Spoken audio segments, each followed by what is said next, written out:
Audio looks good. Game online. Camera working. We are online. Hello, everyone. Happy Friday. Hello, French imports.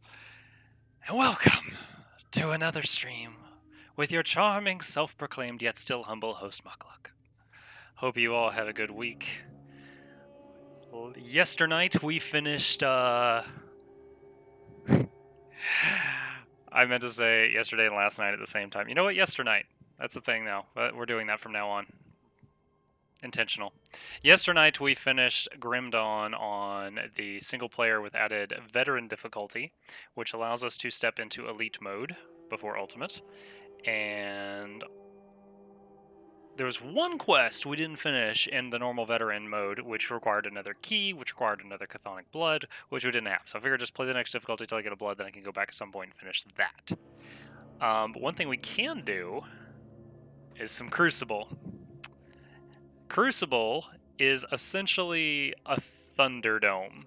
It's basically you're in a room and waves and waves and waves, just nonstop of stuff's coming at you. And like every 10 waves, you get to say, that's enough, just cash me out, and you get loot based on what you've killed so far. Or you can say, more. And if you ever die, you forfeit all the loot that you would have gotten since the last time you cashed out. So it's basically just how far can you push your luck. So let's start off. Okay, it looks like we only have aspirant difficulty unlocked. So I figure, why not do some Crucible, do some Thunderdome in between the two difficulties and see what I'm made of right now. It's good to see you again, French. You've been catching up on sleep the last few nights, man?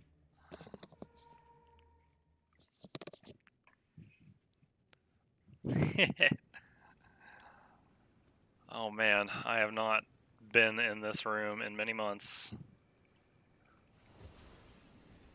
I tried it back when this thing first came out. That was quite some time ago. Alright, we got the... don't bring me any tributes you earn. What are tributes? The currency of the Crucible. Based on your... what are my options? Okay, so by beating the Crucible a few times, you get tributes, which you can use to power yourself up for a future attempt at the Crucible, it seems. Alright, we got a merchant here, which seems good because I had some crud in my bag. Get rid of all that. No, no. Triple no. No, no, and no. We still got a lot of lore. But this might be the last of the lore in the game, unless there's any in that one level I couldn't access. So I'll space that out so we don't... I feel like games need a healthy balance of action and lore. You have too much of one or the other, and you're going to lose some of your target audience. Finally got to see my brother after 6 months. I've been spending a lot of time with it. Feels good, man. Oh, awesome! I'm an only child, so I don't know that feel, but when I get to see old friends, I like to think it's a similar situation.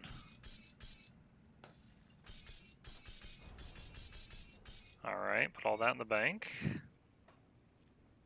No, I'm probably not going to use that. Alright, defensive site.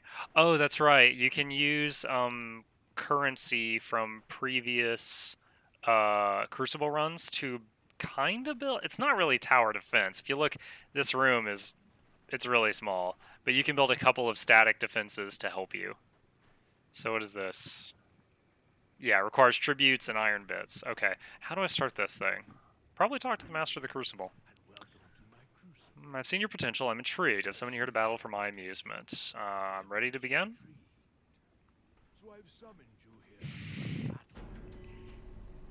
Oh, whoa, that's it. I thought that was more conversation. Alright, let's go. This says level 65. Okay, cool. I was a little worried about that. So it does scale to you. It doesn't just start me off fighting like boring level 1 mobs or something. Because you can come in here as like a level 1 character and level this way. But the thing is you don't get XP till you cash out. So it's actually really tough because it's like you're level 1, you're level 1, you're level 1, you're level 1, you're level 10. You know? And you're only getting loot and stuff when you cash out. So it's like you're making, if you're doing successful, you're making big jumps in item level and equipment. No problem, dude. I worked very hard on those just for you. Except for Pepe Hands. I added Pepe Hands because Mass said he would unsub if he didn't get Pepe Hands. And I got 10 subs right now, so I can't be going and losing 10% of my subs because of Pepe Hands.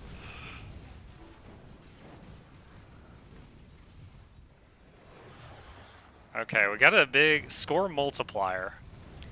So it looks like as long as I keep killing within a decent time, I'm getting a big multiplier at the top of the screen.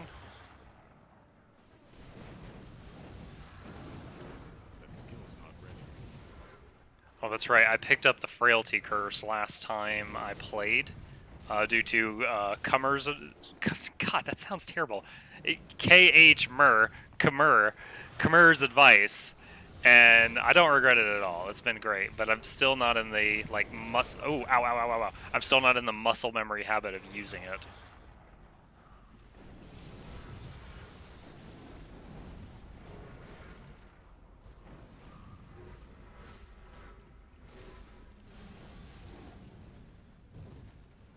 We're at ×9 multiplier.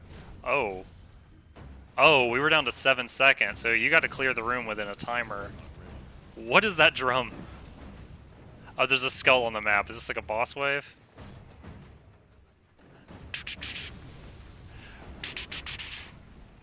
Oh, he's paper. Speak to the master. Okay. So this is like the first cash out or keep going point. I think we gotta keep going. We got to. There wasn't any super close calls there. I wish to collect my reward. Let's begin!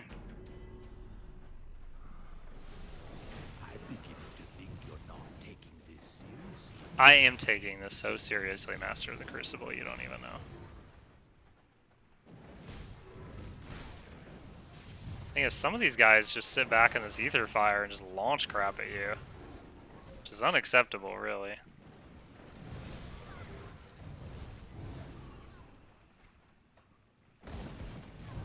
Ten seconds. Ooh! Ooh, that charge those guys did on me almost popped me. What is this? Bolvarus the Glacierborn. Okay. That was a weird wave. It's like one guy and 2 spiders.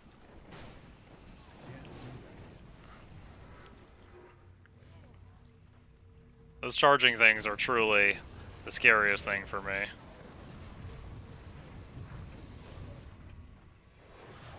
The clock started to chime there.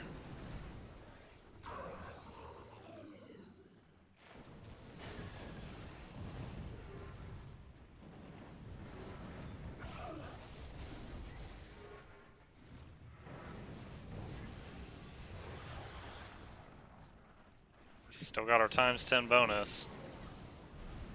I'm guessing if you fail to meet one of the timers, like in the middle of a wave, you lose the ×10 bonus, but you don't like fail. I think you only fail if you die.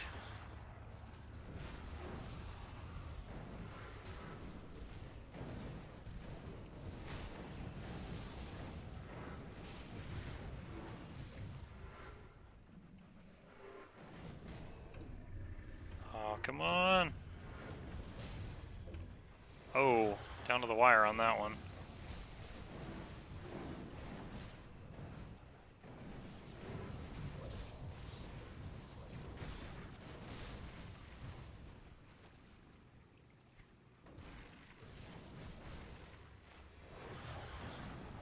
Glavrock the Dark Dweller. Level 69. We're up to bosses that are 5 levels higher than me.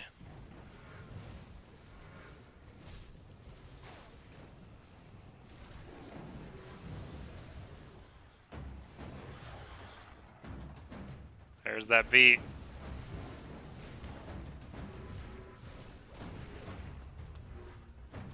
Alright, one down. Moneybags Martin, I remember you.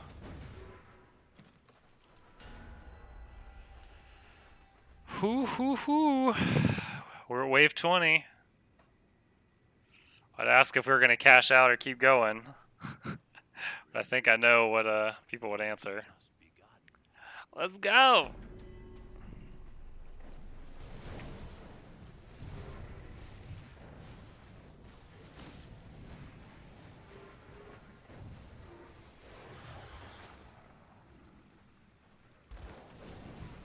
What is this ice crystal? It's hurting us.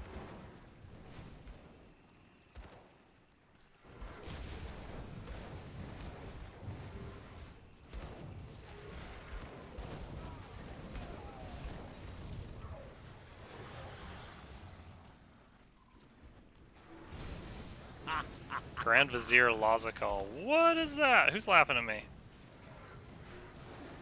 Nobody laughs at me but me.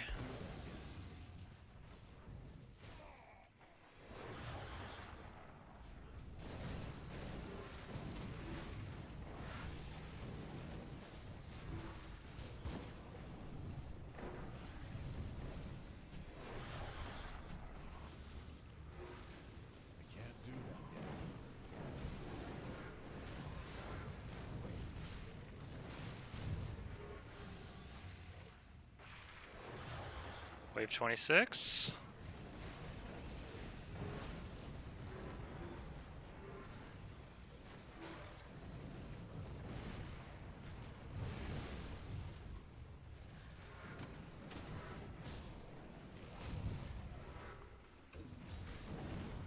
One priest hiding in there. This priest always hanging back, giving me trouble.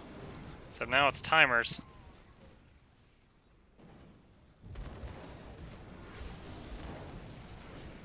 Ice snap. Oh, he died fast.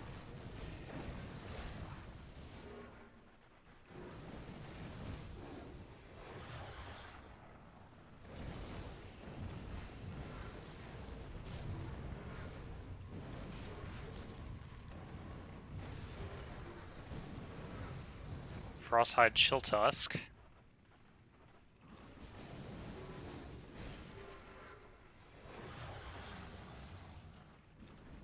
Brother Baldrish, the Charge of Empyrean.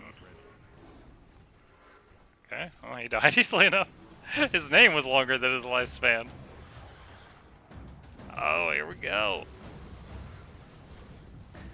Level 30. Here come the drums, here come the drums.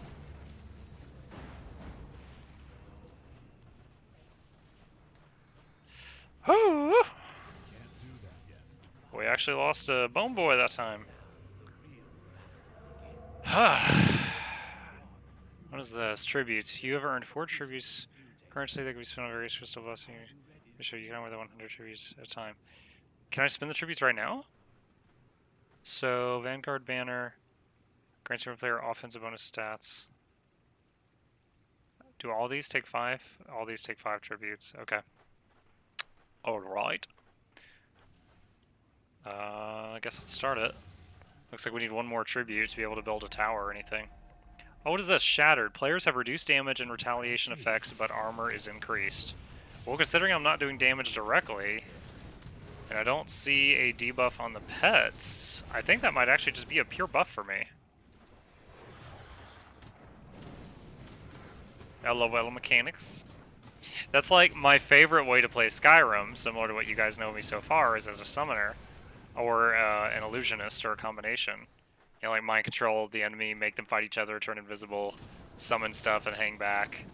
And when you play Skyrim on its top difficulty, which is all damage you deal is divided by 16, and all damage you take is multiplied by 16, it doesn't affect NPCs. So summoning and illusions are just as strong as they are on normal mode. It's just you're made of wet toilet paper. So my favorite strategy can fight in time 16 Skyrim and do okay. Oh, there's the drums. Oh wait, whoa! A boss comes after only 5 levels when you get to wave 35. That's neat. Warden Krieg. Oh, whoa, it didn't do a break. He was just like a... What the hell? Yo, I thought we just beat wave 35. Is this... He's like his... He's like his normal boss fight. He went into like phase 2. Wait, does like every wave have a boss now? Oh god! Potion, push, push, push, push, push, push. Get out of the fire, guys. This is actually a threat now. Oh no, potion! Oh no! Oh my gosh, guys, we got to wave 37. Damn!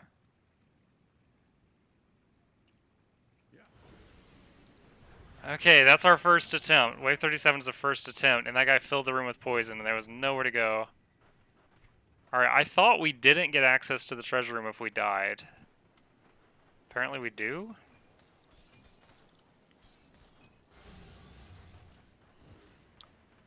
Alright, let's take a look at this stuff. How rare? Common crafting reagents, some greens. Alright, nothing really. Oh, lots of yellows if I cared about that. Alright. Alright, we can do better than 37. And we got tributes now, so we can build a thing. What were the buffs this guy has? Wow, need 18 tributes to make devotion points. Okay.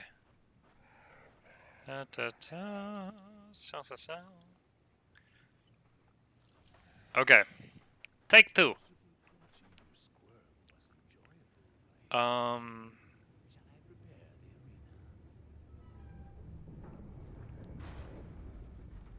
wonder if there's ever like a checkpoint. Like you beat wave 50, then you could start at 50 without going 1 through 50 again. Alright, let's try one of these. Go do defense site. Bonus. If it only affects players, then I don't want bonus offense. Let's try this. Let's do, what is a Stormcaller Beacon? Chain Lightning, meh. Let's try Stonewall. Oh, it affects pets too. Okay. So next time I'll do the offensive banner.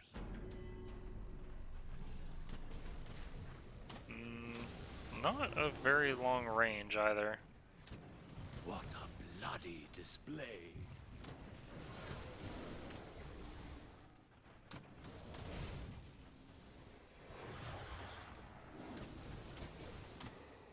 Can I get in range? Yeah, okay, if I hug the wall right here, I can be in range of the stone wall. Good to know. Oh, walking in there is like ether fire for players, apparently.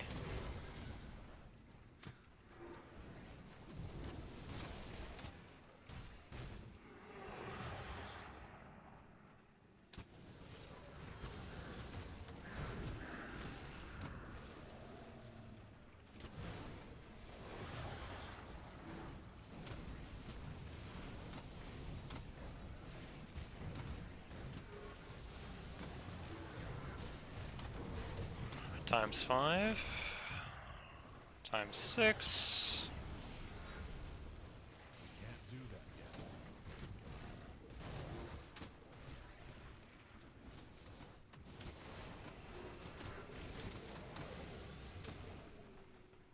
Times 7.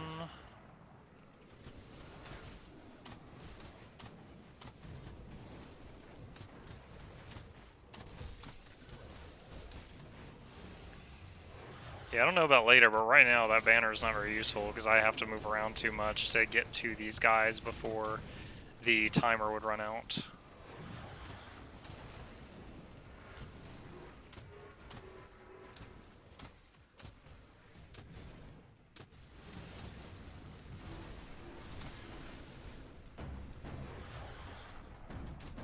Times 10 boss.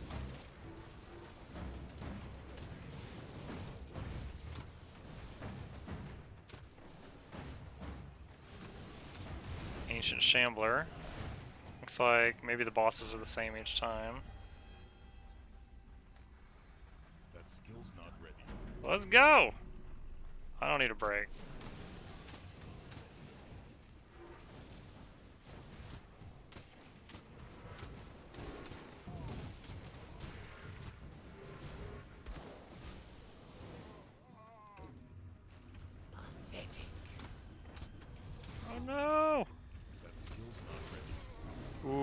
There were 3 seconds on the clock when the last one died.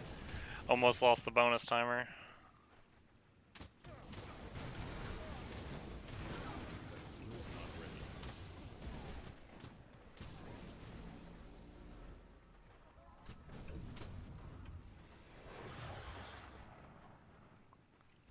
Gut Ripper the Unstoppable. That skill's not ready. Easy peasy.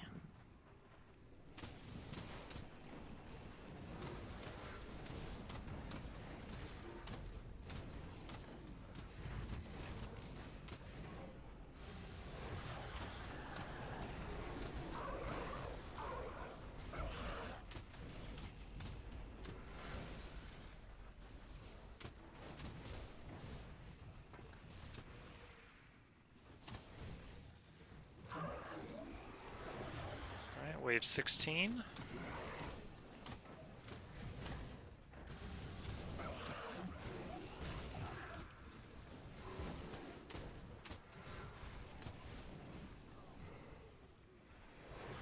$17.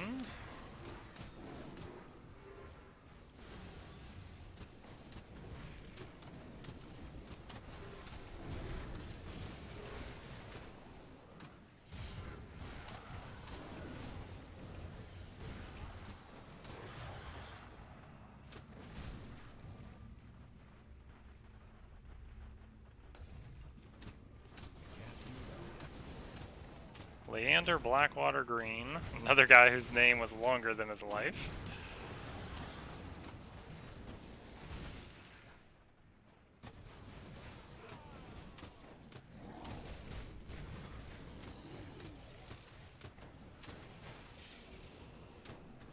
That skill's not ready. You're beginning to bore me.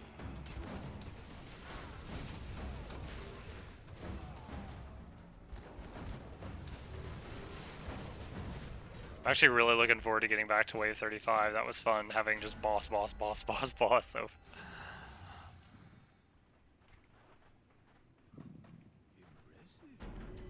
alright.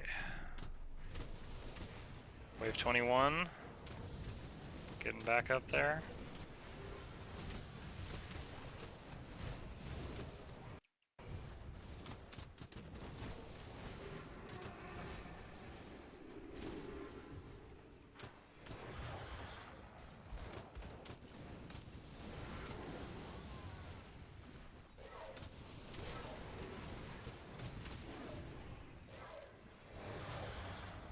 Ooh, coming from all 4 doors. It doesn't happen too often that I've seen.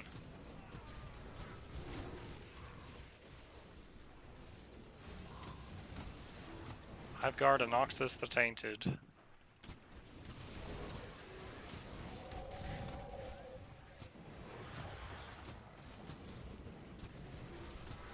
skill's not ready. This seems like a pretty good spot right here. Right between the 2 boob-looking hills. Right here in the Cleavage Canyon seems like a pretty good place to be. Most of the stuff comes to you here.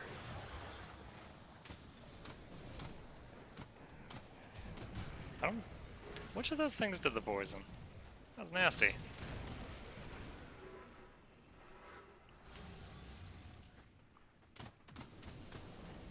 Oh, and you know, I know the odds of him being here right now are low, but special thank you to Mr. Chubbs, who followed me last night when I was offline. Which I believe puts me at 99. I'm getting near those triple digits. It's exciting.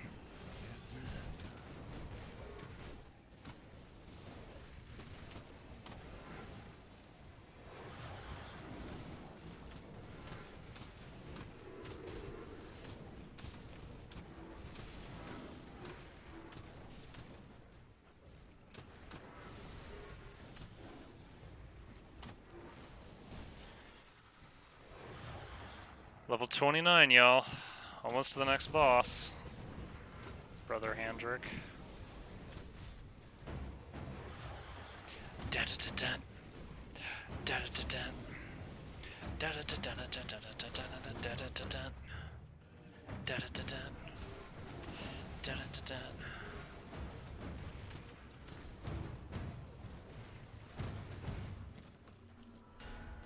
All right.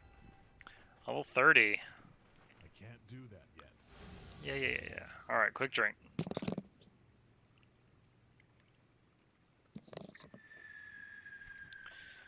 Whew. All right, so now we push toward 40. And earlier we died on 37 and found out that after 35 it's just boss, boss, boss. The real battle begins. From now on, you must also endure the crucible's mutators. Crucible's mutators. Is that what changed my stats earlier? Toughened, plus 15% health, but health regeneration minus 50%. Yeah, I think that's what he's talking about. So that is different. Earlier I had brittle or something like that. So even if the waves of creatures are the same each time, these buffs on you are different each time you do this.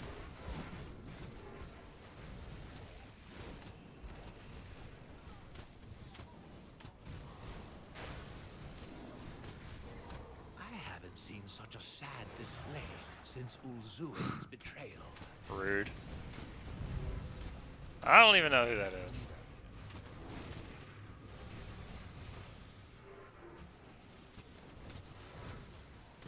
$34.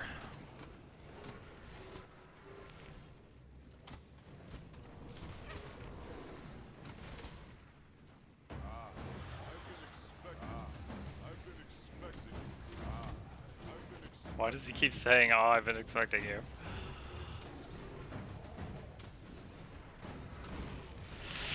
Ah, he clocked me good on the first hit.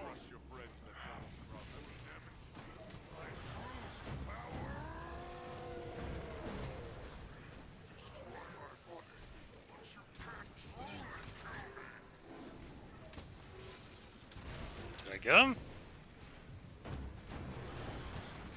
37.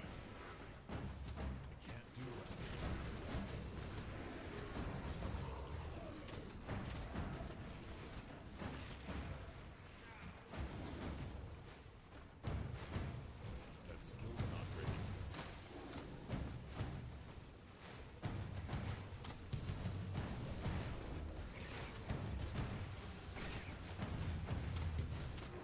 Oh my god. Oh man, if you can stay in combat long enough, the music gets really good. With the boss, I mean. Oh no! I hate these crystal things. We gotta deal with this now too? Do not want.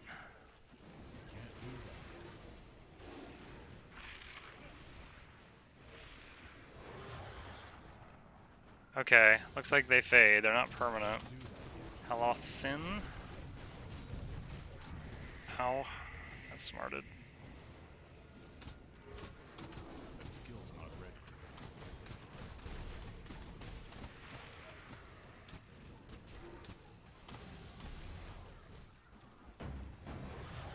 Oh, another one?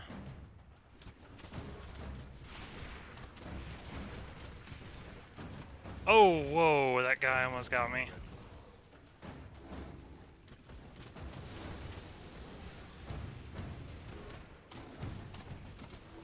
That skill's not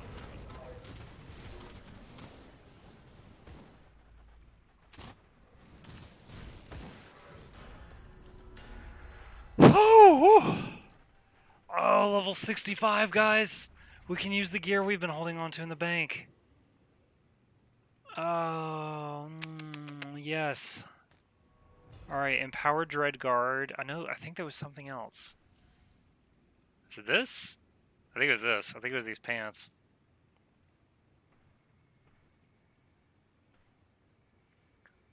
Hey, DJ Destruction. Welcome back to the stream. Where you come for the game, but you stay for the charm. Alright, we got our Empowered Dreadguard on. We need 721 physique. This is why I always keep spare points. Here we go. My loins are girded with epic. 0% health. This one, oh yeah, there's no way I'm going back to that other book, so we can just sell that. Lurk points. Yeah, you can do, I think it's exclamation points? Yeah, that's a thing. And all the other mini games are turned on as well. Oh, and you know what I figured out how to do destruction? Check this out. There's your long-awaited credit where it's due.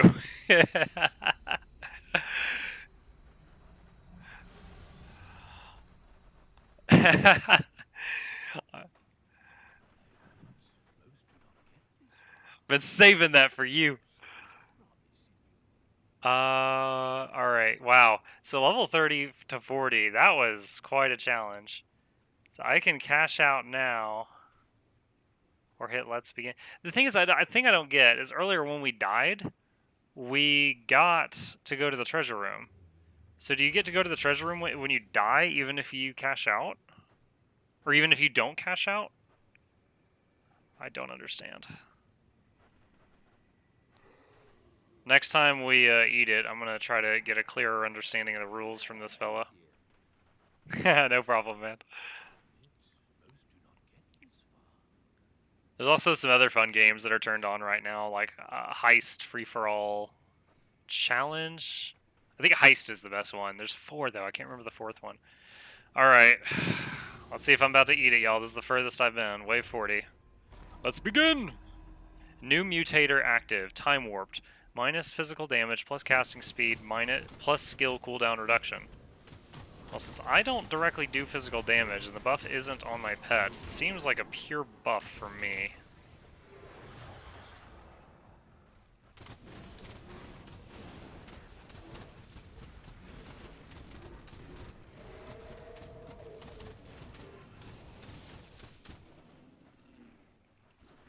Luthus Balak. Oh boy. Ooh, he died pretty quick.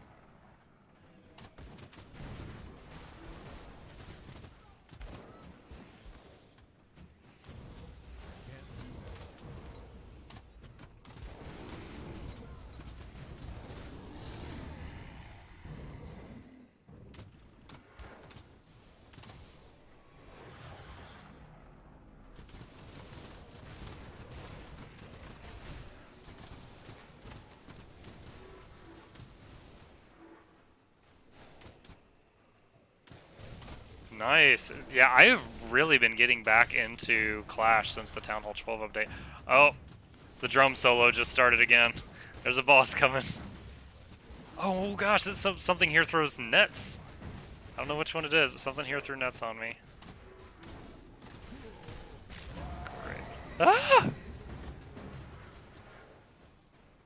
Okay. That guy had 2 lives. That was spooky. Wait, why does it say? Oh, neat! With the +1 to Necromancer skills that this shield gives me, I have just enough skill points in Skeleton Army that I can have a 9th skeleton out. So I got 1 more bone bro. 1 more bone boy for Muckluck's mercenaries.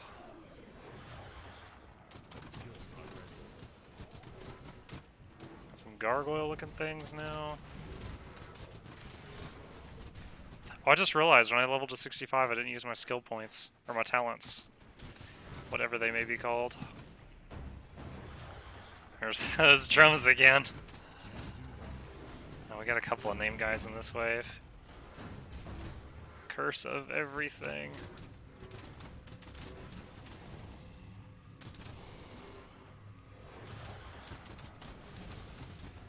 Yeah, I am, was it my laboratory is going to Town Hall 12 lab, and then I have a book of, what is it called, fighting, for an instant troop upgrade.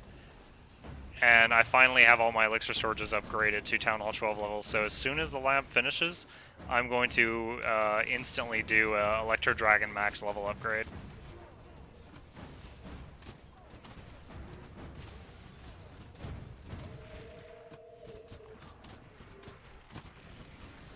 Oh my gosh. Oh, thank God, guys, there's a checkpoint. It said you can now resume the crucible on level 50. So we can start from here later on. Okay, that's right. I mentioned skill points earlier. We need to do that. Can put more points into health of pets. I think Curse of Frailty is really what I need to be maxing out right now. Because that reduces the enemy's damage output in a way by lowering their movement speed. The melee ones can't get in range quick enough. The radius, the duration, and by lowering the resistances, my damage goes up. So it seems like I need to just dump everything in here right now. Skill's not ready.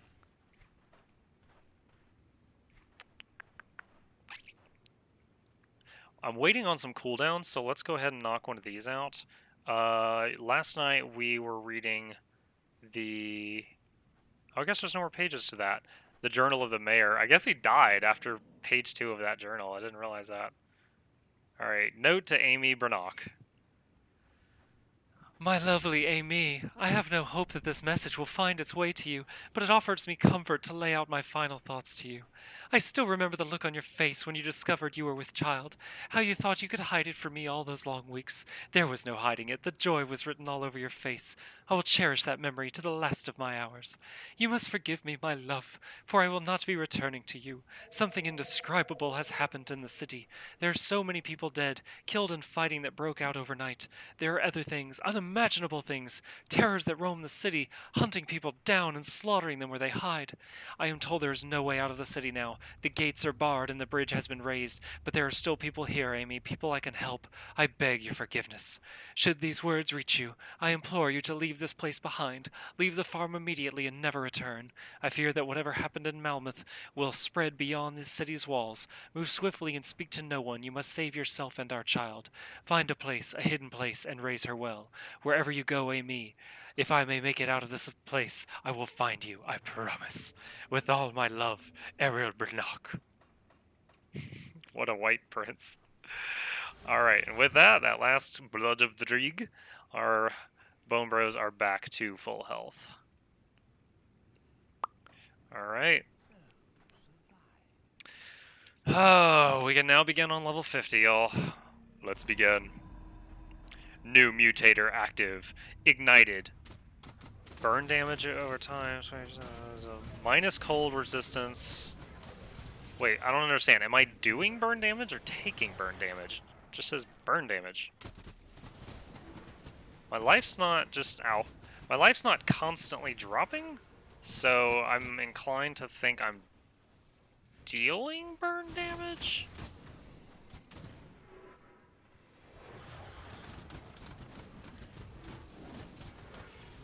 But it did say my cold resist is lower.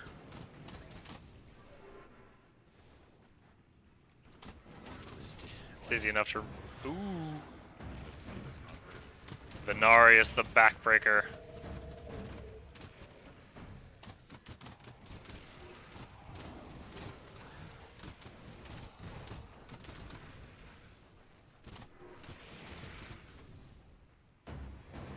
Oh, there's 2 bosses in this wave! Shite! Hey, Cumber God PC, welcome back. You know, I've been leveling Curse of Frailty since you pointed out to me I hadn't picked it up yet, and I have no regrets. It is working really well.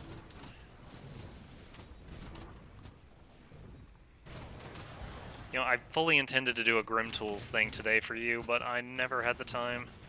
It is on my priority list. Oh my gosh. All this poop on the floor I keep having to dodge is getting real. Skeletal monstrosity. Oh, this thing's got some HP. Oh, whoa, bone cage. No! Oh, he died right then. Overmind.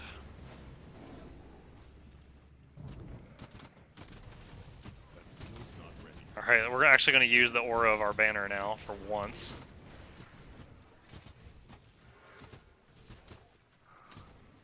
Happy Friday, dude. Hope you're got a either nice or lazy weekend ahead of you. Alright, so it looks like this wave is manticores.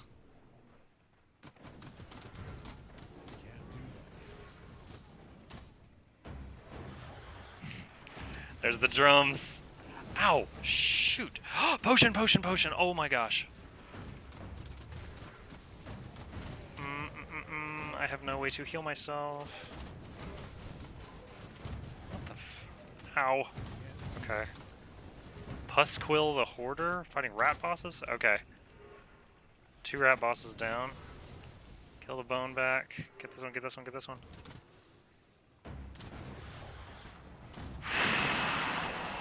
Level 60.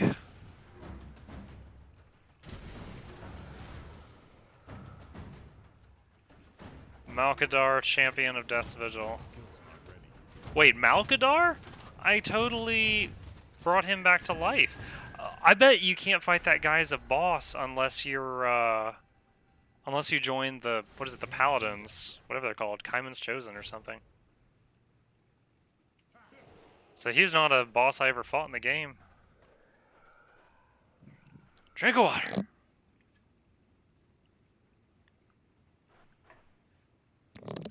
Level 60, new high. The crucible's power grows.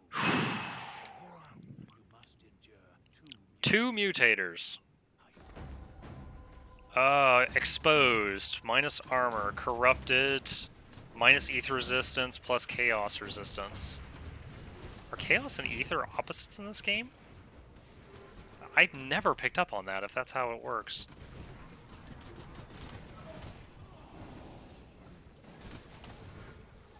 That skill's not ready.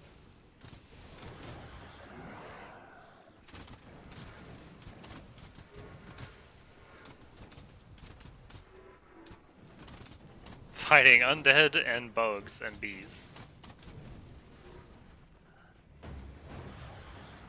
Whoa, level 63 has a boss. Earlier it was only like the... Ow, ow, ow, ow, ow, ow, ow, ow, what the hell? It was like 35 through 40, 45 through 50 had the bosses. Oh dang, a lot of my pets are dead. I just realized. All that was right. Humans are miserable wretches. Summon, summon, summon. Kill Cronley's gang. Curse, curse, curse, curse, curse.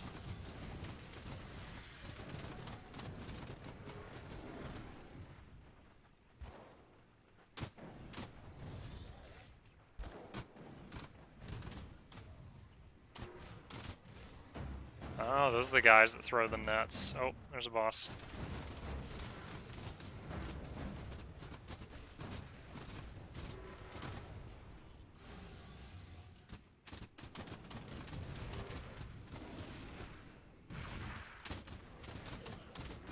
Nabinok.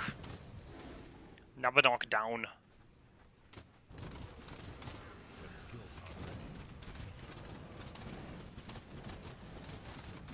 Level 66. That skill's not ready.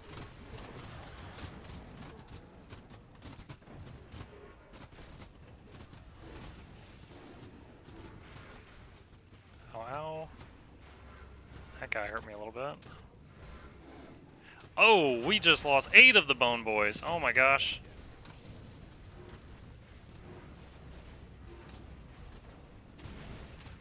What is going on?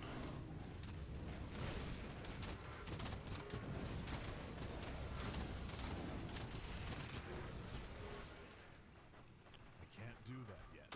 Come on. Barely kept our bonus alive that time. I lost a lot of... Oh no, I hate these things! No! Shoot! Is he dead? Dude, those units, like, it's like they have a 3-second cooldown charge to you. And they can go around corners like Tokyo drifting, too. Like, that is like the scariest mob type in the game for me. Like, it's not even just like a super boss, it's just like a, oh no, oh no, oh no, oh no, oh no. It's just like an uncommon mob type, so they can, you can find them in batches and stuff. That skill's not ready. Did I lose? Yeah, I did lose some stuff. Whoa!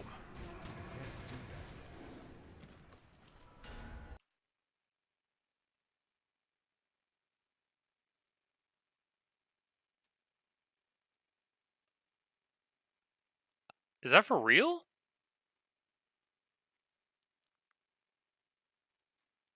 This is my first donation ever to a streamer, so I had to do it with a bang. Thank you for what you do. Maybe you can use it towards your stream wish list. Your parents rolled a 100 in charisma conceiving you. May your future endeavors lead to fruition. Oh my god, thank you so much, dude. I feel like I need to give you an emoticon or something that doesn't even compare to what you just gave to me. Dude, seriously, thank you so much. It, unless you're opposed to it, what that's going for is a professional microphone. The first thing on my wish list, which I thought was like 6 months out, was like a nice mic on a boom arm to go here to replace this.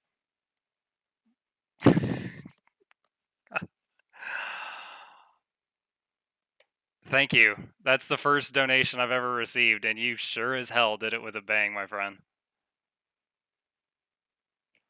Oh my gosh, I hope I continue to give you entertainment for a lot longer. you are very, very generous. Oh man, dude, that brought a tear to my eye. Also, hashtag no homo. My manly points, my man points are fading away by the second. Thank you. I expected you to give up by now. Oh my god, dude, I'm gonna be like skipping into work on Monday. You guys are not gonna believe what happened this weekend. I'm gonna call up my mom. Mom, I made it. I hit the big times.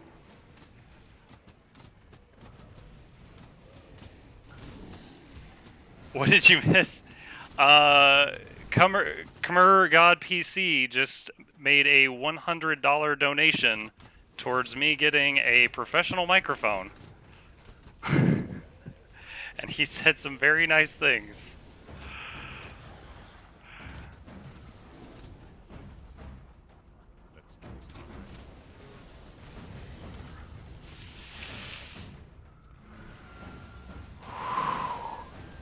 Swarm Queen Ravna.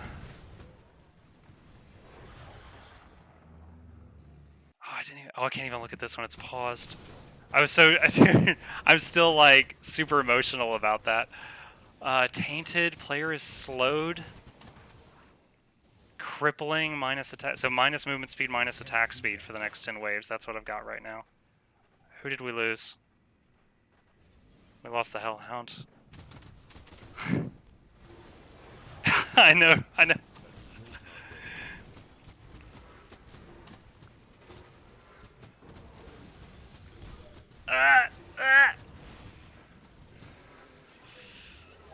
Said it before, I'll say it again. Those charging mobs are the bane of me right now. My survivability definitely went up a little bit since I was able to start using this empowered Dreadguard. It's basically a Necro offhand, but it's also a really big shield. Oh, get out of the ether fire, fellas. Come on.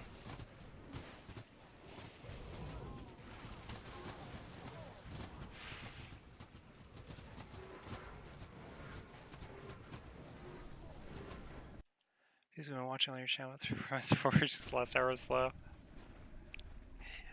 If you're interested, and I don't say this out of any like greed or anything because I get nothing from it, but if you're interested in seeing more of it, every time I finish a stream, I upload it to YouTube within a day.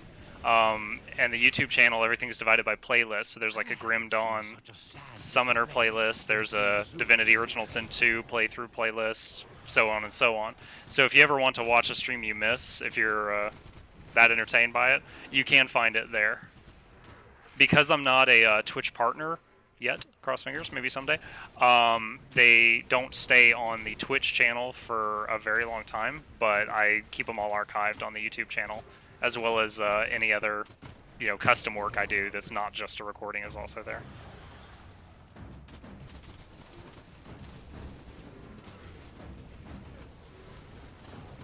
Oh, potion is used. All heals are on cooldown. Dude, I didn't even get a chance to look at that guy's name. That was just some psycho dual-wielding hatchets was running at me and messing me up.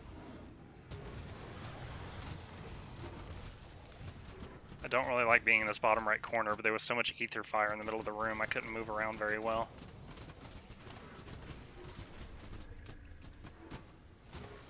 That skill's not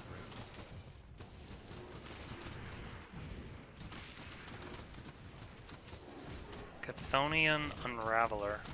I remember fighting that, but I don't remember where.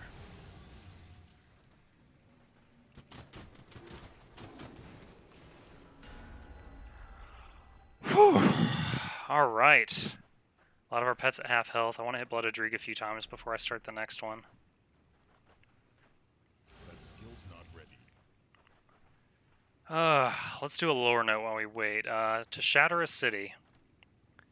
I arrive within the birth city of my vessel, as dictated by consensus. I shall now make it my tireless task to ensure that our operations in Malmouth proceed as planned and within the necessary time constraints.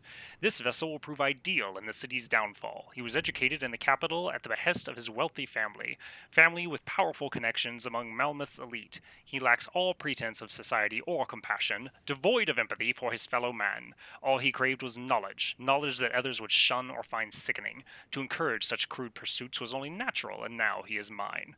With the guise of Theoden Marcel, I shall carve into the city's elite and exploit the corrupted heart that beats within. How does one shatter a city? By allowing the rot festering within it its fragile existence to flourish, and by my hand it shall grow magnificent indeed. Theoden Marcel, Surgeon. Sounds like he's responsible for all of the poopy monsters that were flourishing in the sewers of Malmouth. Alright, level 80. At this point, we're so far in this, I think if we die, we will start the elite difficulty, the second objective of tonight's stream.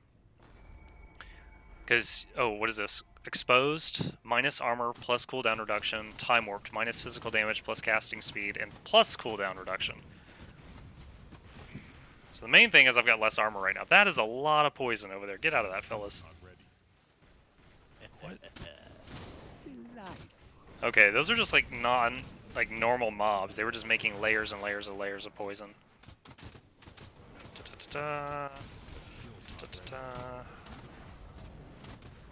Plague Wing. Okay, yeah, that was a paper boss. He's gone. You won't have to worry about the fee.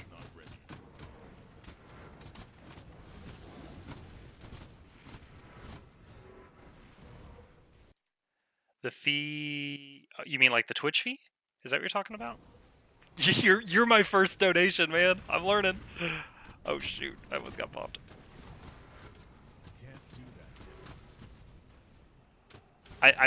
I'm strongly guessing what you mean by that is like Twitch isn't getting a cut because of how you donated. Is that what you mean?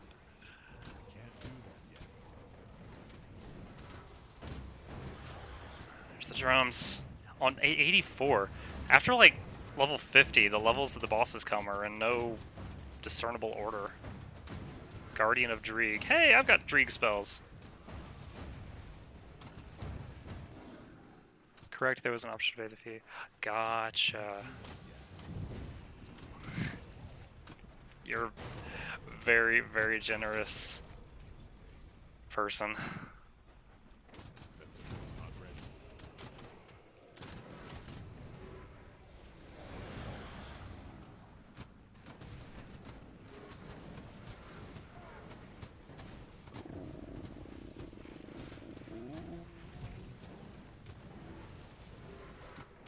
That was an interesting wave. Instead of coming from the corners, just skeletons burst out of the ground all over the place.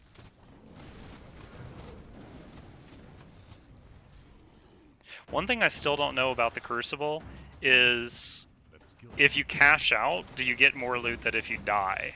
Like, I would not be surprised if that was the mechanic, but I don't know. I made an assumption in what I knew about this place, and then it was proven wrong when I died earlier and immediately got loot.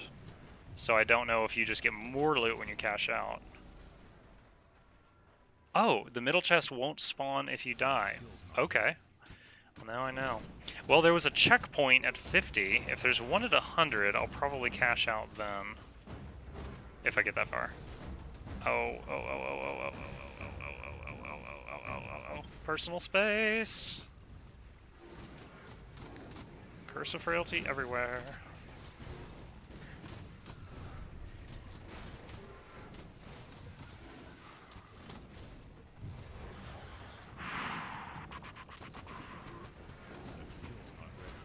Oh. Oh, potion. Alright, potion. These are my most nervous moments. Potion and Blooded Drieger on cooldown, so I basically don't have any way to make my health go back up for a little while. What is this? The Moldering Mound. He just killed like all my skeletons. I just lost like 10 pets. Alright, summon, summon, summon, summon.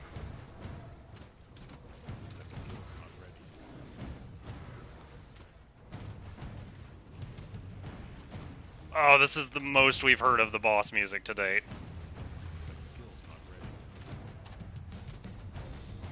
The music gets better the longer you're in freaking Panic Town.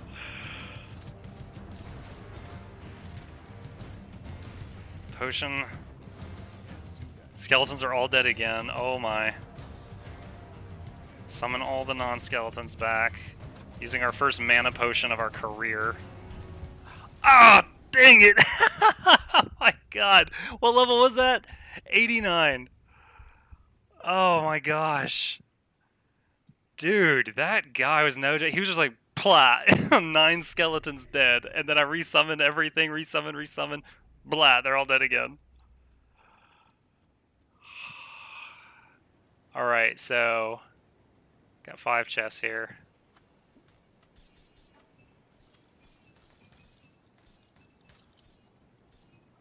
Wow, still a lot of stuff. Chthonic Seal of Binding. Wonder if it's possible to get the Chthonic Blood in here. Which seems to be the rarest component right now, because that's what I've been looking for keys. 2 Empowered Blues. That means I got 2 high-level uniques. Blueprint. I like blueprints. Alright, just for money's sake.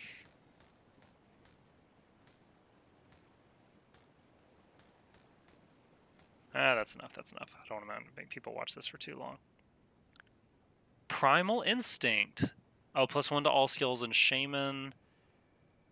Granted skills. 20% chance on attack to summon a Swarmling.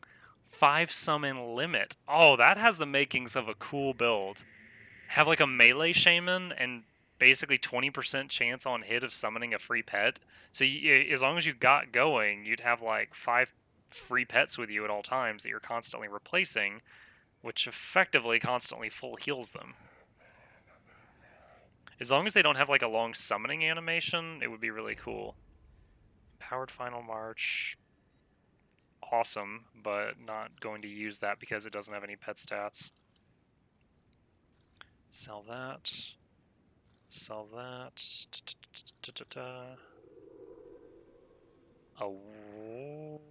Oh no, we're not putting the Dreadguard away. Dreadguard for life. Oh, it's the exact same legs I've got with slightly different rolls. Slightly worse rolls. Toss that. +1 to Arcanist set helm. Neat, but not what I need right now. Okay. Well, that was cool. This is definitely cool. That level 89 was no joke for my current power. So let's take this stuff, go to the main menu. You can see from my characters down here, I've played a summoner to a higher level, but that was like pre-Ashes of Malmoth. So, you know, he just beat the vanilla, then got to the next difficulty, then beat the next thing, then got to the next difficulty, and so on. So now let's do main campaign. Elite mode. Dun dun dun. Accept. Start.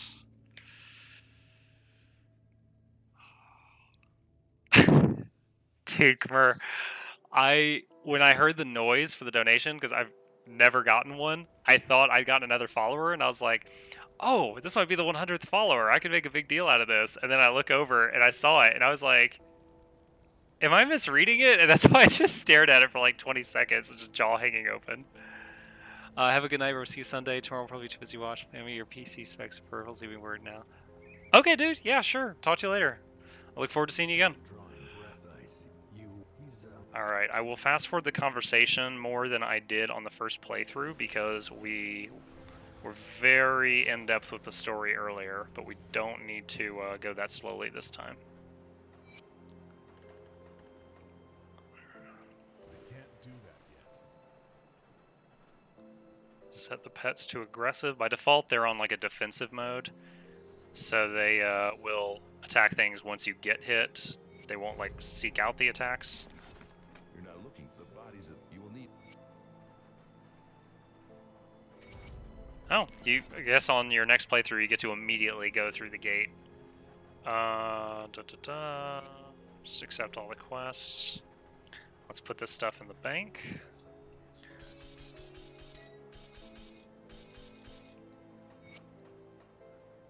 Alright.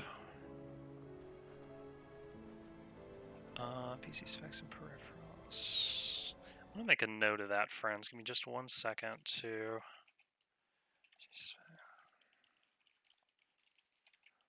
Because I also want to remember to do that Grim Tools link I was asked to do. I got it. Yeah, I didn't really know about the website. There's a website apparently called Grim Tools. It's kind of like a talent calculator. If you've played any MMO, it's a talent calculator. And what it is essentially I can have it scan my character, and then someone in chat can type in a command like !build or something, and they can see what build you're running. If they're like, oh, I want to try this, which maybe 2 people have asked me about it so far. And since I haven't done any research into like the builds out there, so inevitably there's some more efficient than what I'm doing, but yeah, you can copy it easily once I get that set up. Probably do that tomorrow. Oh, if anyone's interested, I released highlights episode 12 today. Right below the Twitch player currently playing over on the left-hand side is a link to it, or you can see it on the YouTube.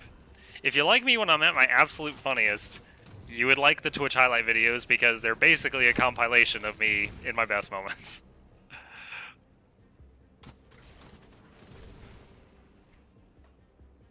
I always like when you play games like a New Game Plus mode and you go into the next difficulty and just start ripping through it.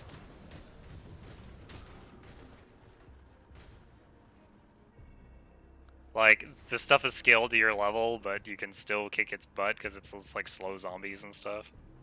That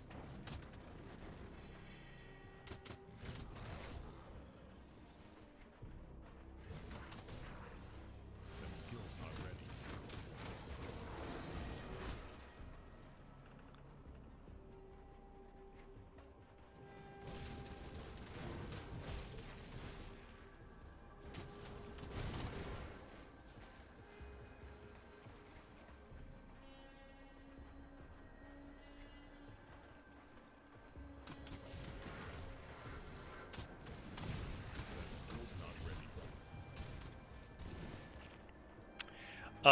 Destruction, I don't know if you're still here, but on the topic of an interest that we share, a Clash of Clans, there's another game I've really gotten into on the iPad called Dominations. Nations spelled like, you know, cities and stuff, nations.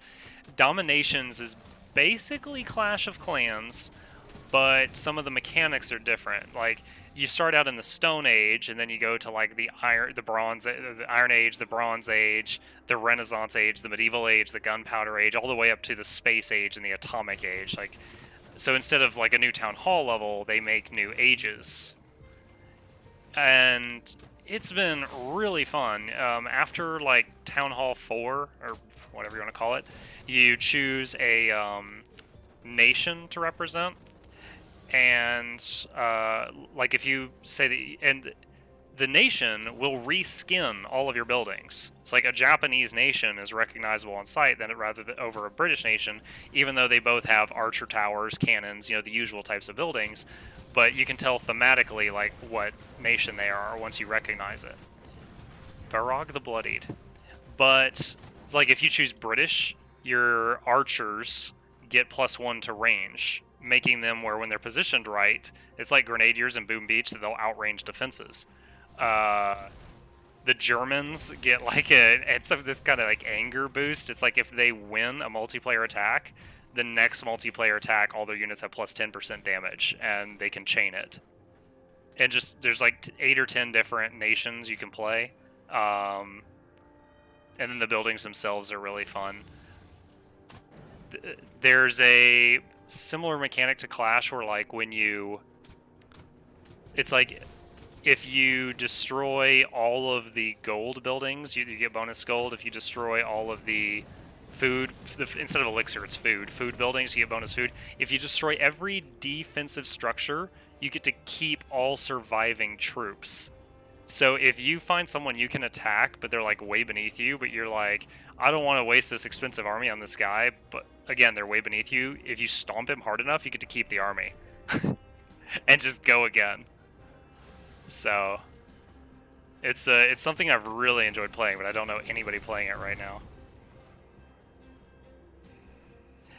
It does have hero units, yeah. You get units like Alexander the Great, Cleopatra, Joan of Arc, stuff like that.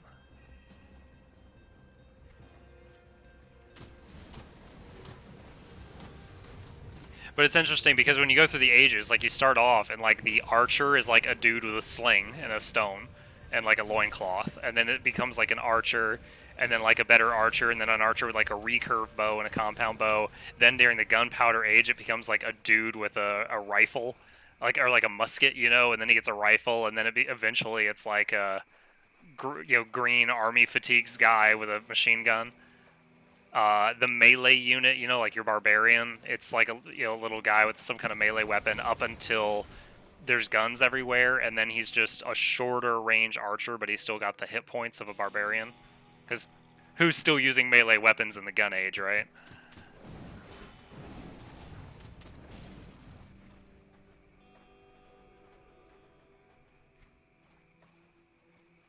Yeah, at this point I sound like a commercial for the game, but it's been a lot of fun.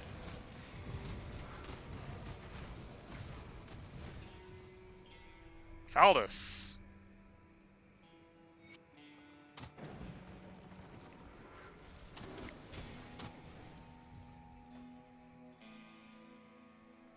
Ripping through these zombies. Yep. Yeah, it's interesting how they do it, because like there's a siege ground equipment, like a ballista on wheels is the first ground siege equipment, and then in the gunpowder age it becomes a cannon, like a cannon cart, and then later on it basically becomes a howitzer, you know, and it's doing the same thing. It's doing heavy damage to a building from 6 squares away. That's what it's always doing, but it's always making sense for the age it's in. Like a catapult that's stationary in your base eventually becomes like a mortar, and it does the same, you know, does damage, but the flavor of it changes. That's what I'm getting at.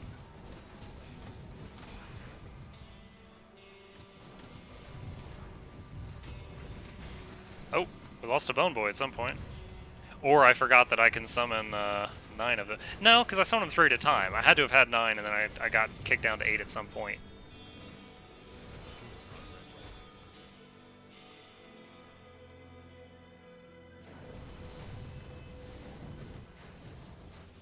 The source of the dead is near.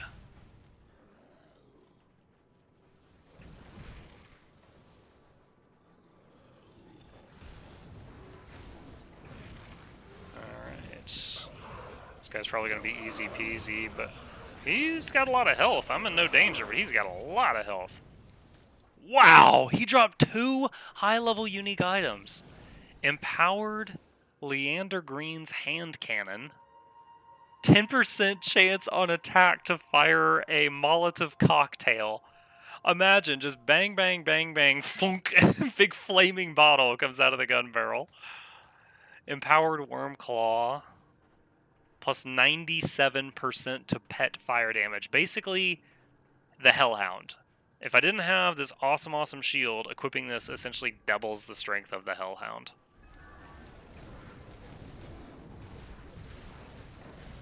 Tunnel, tunnel, tunnel. Okay. Had to get them to focus their attention on those crystals. They do lots of AoE damage. Could wreck my team.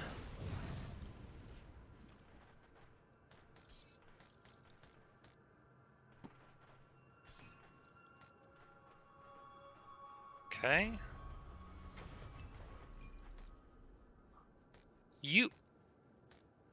Bismeal's command hit level 12 when I cleansed a shrine.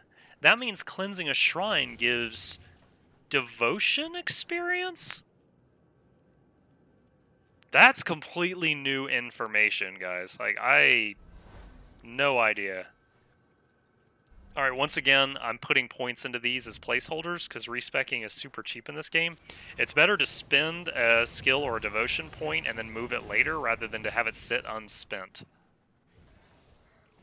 And those two constellations, the Throne and the Toad, are very decent for my build, so they're good placeholders. And they're passive, so it's just, you know, always on.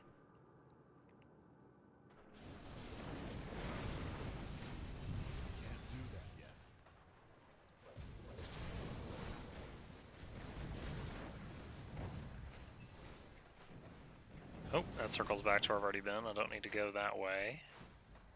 Ah!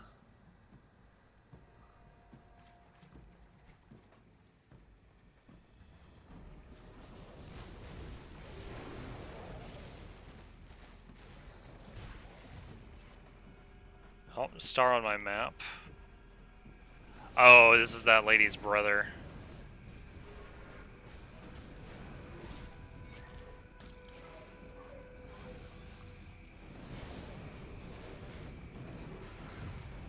Dude, when I said that lady's brother, I remember this stupid meme I saw the other day. It said, like, in Japan, and it showed, like, a little anime girl, and she's like, Nissan! And then it said in America, and it showed Hulk Hogan. He goes, brother! Oh, don't worry. I'll laugh enough for everyone.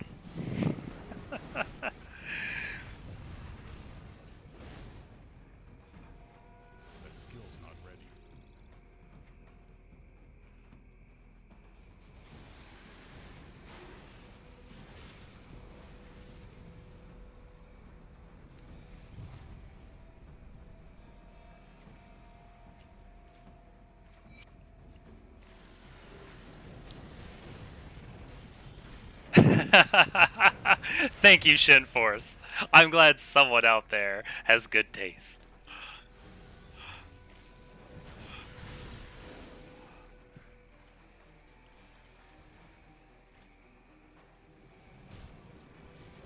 Now, because we're on Elite difficulty, I don't have to be as stubborn about opening up the whole darn map. You know, I was a completionist on the first playthrough. I do need to find and rescue all the people for the first town, otherwise I'm not going to have crucial services like the blacksmith or something. So I want to make sure I find those people.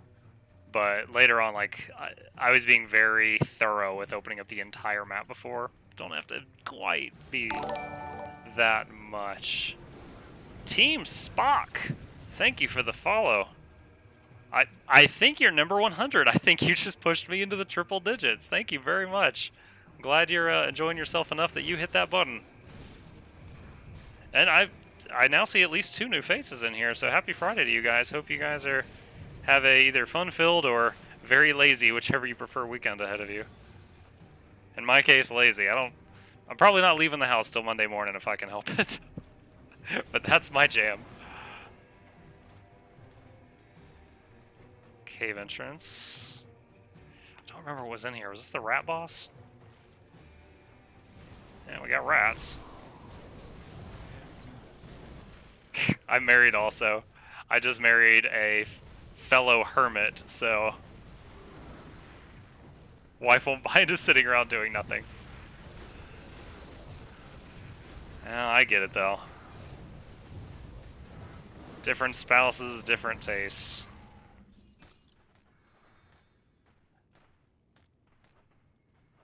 When I met mine, what she did in her free time was stay home and play The Sims. So it wasn't too far of a stretch for her to accept the fact that I wanted to stay home and play games. Dude, story. Oh, okay, short story. I think you'll find funny. So I had never played The Sims. I was like, I had never even wanted to try The Sims because I look at it and I was not interested. And start dating her and she shows me this game and she's like, yeah, it's really funny.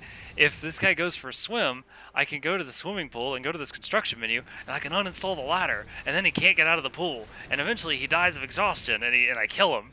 And I was just like, huh, that's interesting. And she's like, yeah. And I'm like, let me show you something. And I'm like, see, this is my game. I can shoot this guy in the head, and I kill him. And she just stares at me, and I was like, it's much simpler.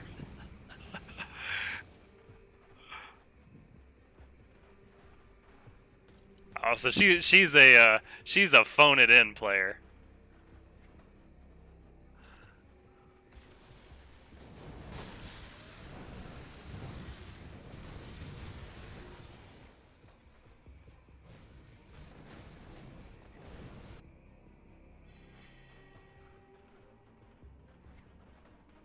Yeah, the only game I'm currently playing with my wife, well, that we'll talk about on air, is Clash of Clans. She recently, I've played Clash of Clans for maybe like 2 years now, and she finally was like, "All right, show me this thing," and she started playing it with me. She really has gotten into it.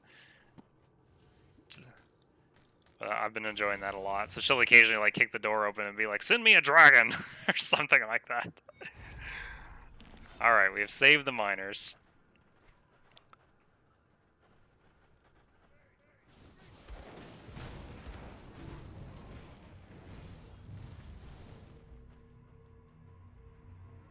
Go into build mode, use a money cheat, and design houses. To each their own. Sounds like a creative person when the mood strikes her. Alright, let's knock out one of these pages. Missive to the Master of Flesh. Adjunct aura. Sounds like a male voice. First, we're doing Sean Connery. First, I must apologize for my tone in our earlier exchange. Your recent experimentations in Malmouth had the Circle concerned that you were diverging from the established consensus. We now see that we have erred in our judgment. The Circle finds the results of your experimentation upon living tissue to be of the highest interest. If the findings are indeed as promising as you assert, there's a new consensus shall be ordained without delay, one that takes these new parameters into consideration for our grand vision. Which brings us to the other matter which has spurred this communication. This Circle has been made aware of stirrings within the ether that may prove concerning. Great eyes now turn their attention towards this world. If they are made aware of what has transpired here, then all we have gathered, all we gained may be in jeopardy. Our grand vision must not be interrupted by cosmic ruminations. Victory is at hand, but we have to claim it. It is prudent that you execute your role without fail, and I trust that we shall experience no further complications, Shaper of Flesh. No further delays shall be tolerated. We can no longer afford to be patient. Adjunct or Vostra. Fourth of the Circle of Five. Ooh. Fourth of the Circle of Five sounds like you're just second to last place.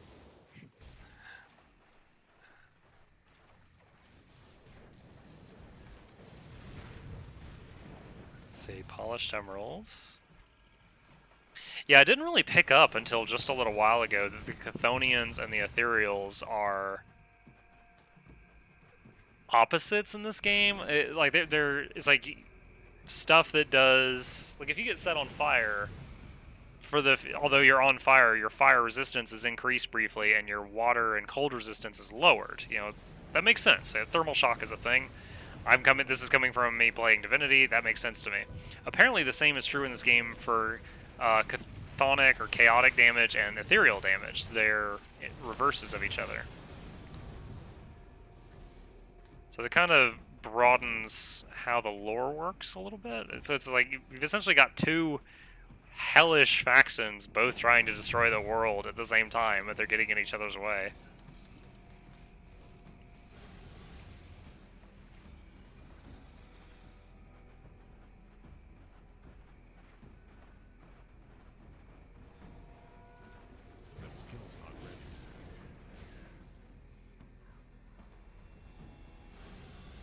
Some bugs. Got a bunch of slith here.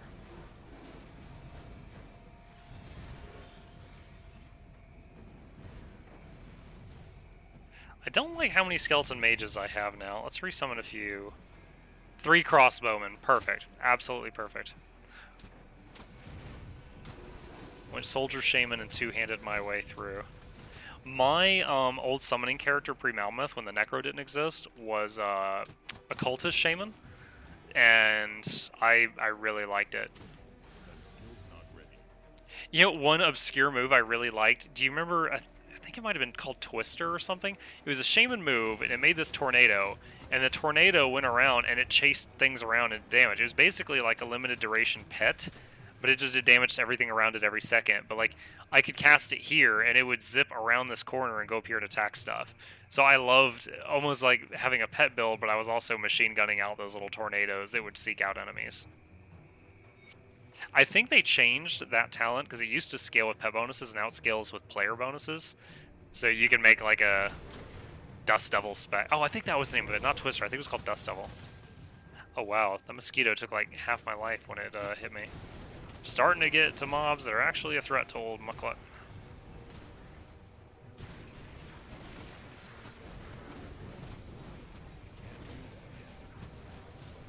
Bone Breaker. Ooh! There's the shoulder check. Alright, get out of the ether fire. I know that stuff always wrecks you guys. Okay. Return to the captain. Alright.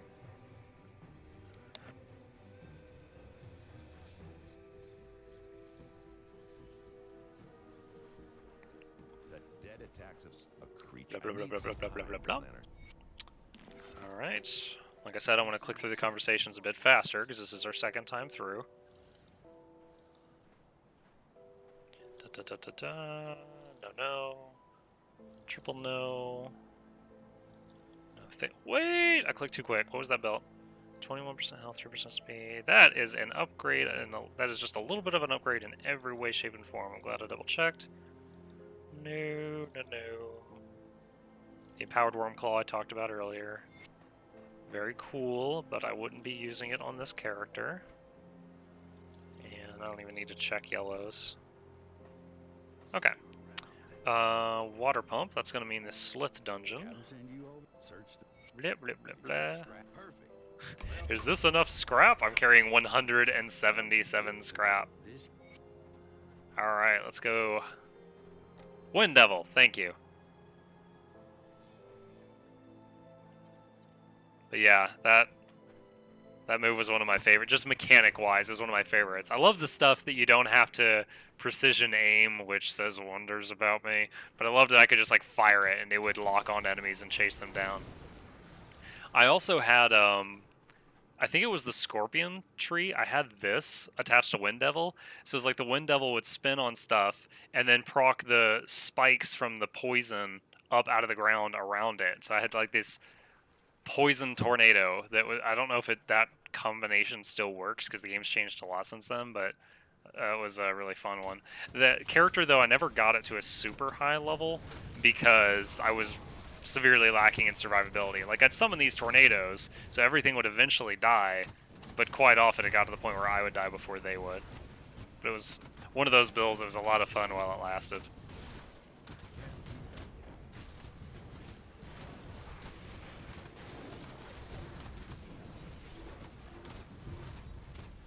Purple?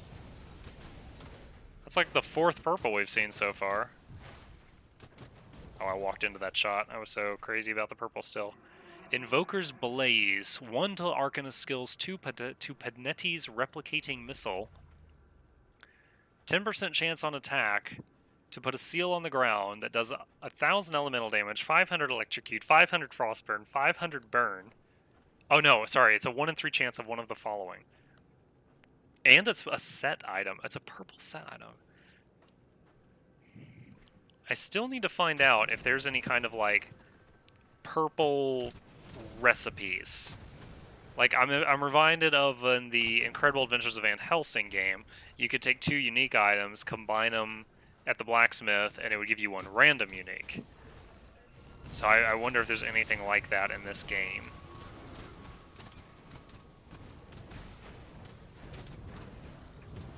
Lots of different combinations that any result only event was. Yeah, I don't doubt it. Many games like that. Path of Exile, which if you like this game, if you're not familiar with Path, if you like this game, you would love Path. Path of Exile is like that. There's limitless builds to try, but only a few of them can kill the final boss. Like, I can, hold on, I'm gonna embarrass myself here. Let me go to... I have 1,200 hours on Path, playing it on and off since the game was in beta. I make a character like every season, pretty much. I've never beaten the... Now, he hasn't been around forever, so maybe 500 of those hours, this guy didn't exist. But there's this boss in the game called the Shaper. I've never beaten him. I've never even seen him. Never gotten to him.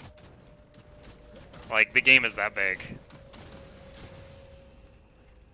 Like, you know how when they start a new season in Diablo, people will make new characters, and they're max level within, like, 5 to 6 hours, and then they're just grinding? And they've already beaten, like, all the bosses, but they're just grinding and increasing the difficulty. Like, when they do a new season in Path, even, like, the guys that are just sticking to it, going crazy, trying to get to the end of the just campaign mode, it's like a weekend. Oh, thanks for the follow, man. And you take care as well.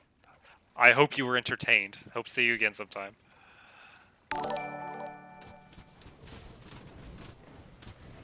Wookie Mooster. Mooster or Moosetter. 1,000 apologies if I'm mispronouncing your last name. I owe you a cow. But thank you for the follow as well.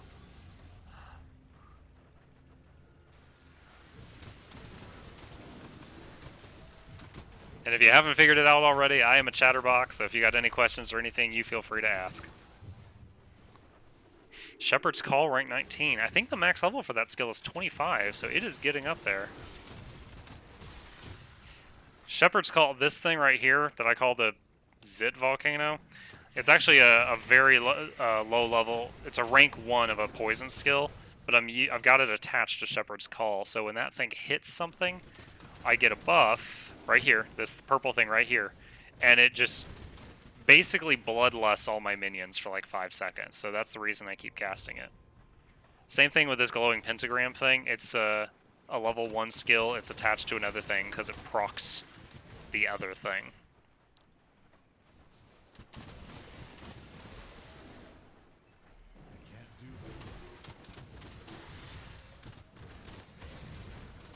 Do I have to clear this place or just kill the final boss? I just realized my question here is to cleanse the water supply, which might mean kill everything or just kill the big guy at the end. Here's the big guy, Viloth the Corruptor. So I'll use all the cooldowns. Ooh, potion, potion, potion. Yep, it still says Hell Bar. There's another purple there. So that makes like our 4th and 5th. Maybe I'm guessing because of elite difficulty. Nightshade's Reach +2 to all Nightblade skills. Oh my god. This is like God's gift to Rogue. 33% chance on attack to petrify the target. Do 300 acid damage and 1600 poison damage. It's like Rogue epic weapon. That skill's not ready. Okay. I'm hoping that dark area there's the only thing I missed.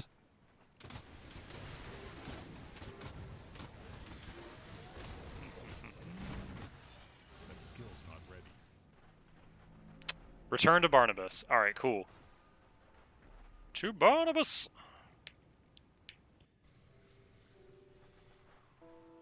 I got all the dead... Well, I got all the living snakes out of the water, but now there's dead snakes in the water. Okay, that's done. Help Milton with his research. Pretty sure he just wants to do an experiment on me.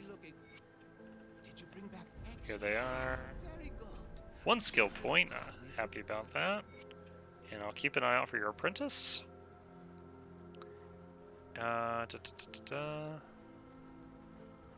Thaldus.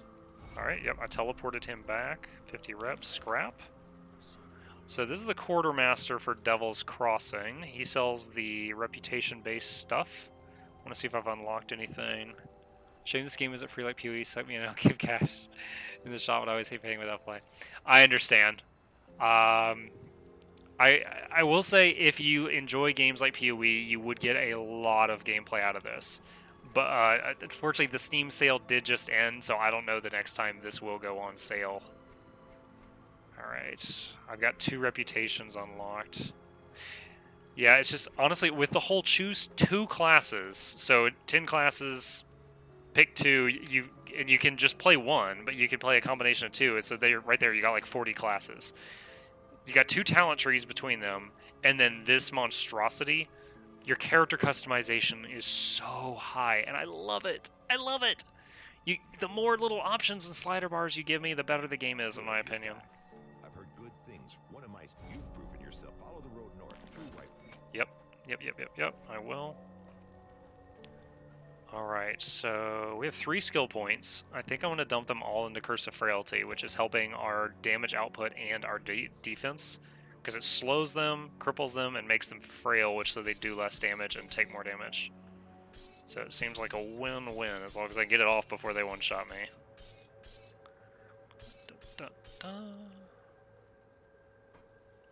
You know what, let's move the purple stuff to page 2. Again, I saved the purple stuff because I wasn't sure if there was any rare crafting recipes for it. The purple stuff is so uncommon. There, I think that's it. I think these items here are the only purples I've found on this character so far.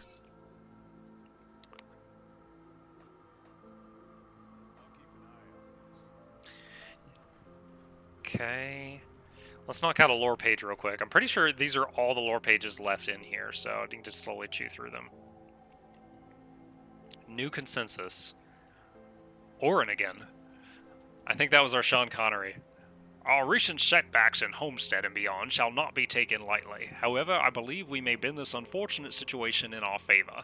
We must not wither at the hapless prodding of such feckless creatures. While the humans are blindly focused upon the machinations of the dead god's children, we must take this opportunity to realign our priorities. At the recommendation of Overlord Van Aldrich, I decree a change to a recent consensus. It is then a consensus that the Shaper of Flesh be recalled to Malmouth immediately and allowed to finish his latest work without further interruptions. Progress on the Fleshworks has stalled in his absence, a grave miscalculation.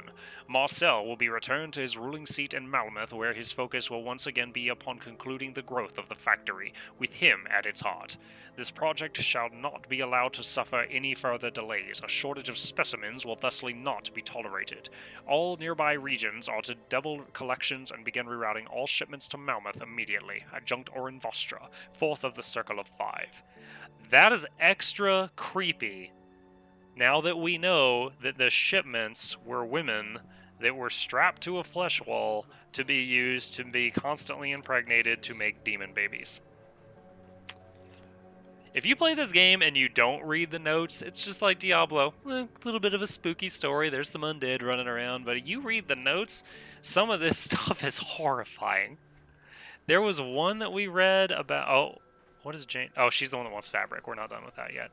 There was one note that we read that was about this guy and his 9-year-old daughter and his wife, and they were like in this place and they had no food, and he used the 9-year-old daughter to lure like a pedo over, basically, and then they attacked him when he approached the daughter, and then they ate him because they were that hungry. Yeah. The people that were in chat and stream that night while I was reading it were like,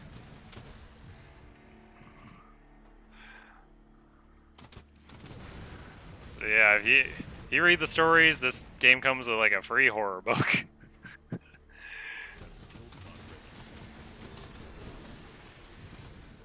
Ooh, cave.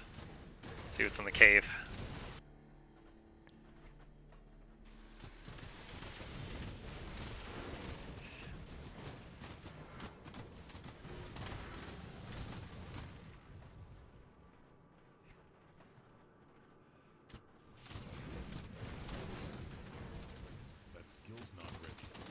Use a potion. I need to get in the hat. So I'm one of those people that constantly like, I don't need to use a potion now. Let's hold on to it a bit longer till I really need it, you know? And then I beat Skyrim and I haven't used a single potion the whole game. I've got like 500 potions in my bag, like 200 pounds of potions, and I'm like, I messed up. So In this game, though, I just like right now I've got 271 pots, and they auto pick up. I love that. You walk over it, it auto picks up the currency and potions, and so it's really nothing to use one or two. But I have to fight against my frugal nature and just do it. Shrine. I like a shrine. This is a combat one. Rexna, level 70.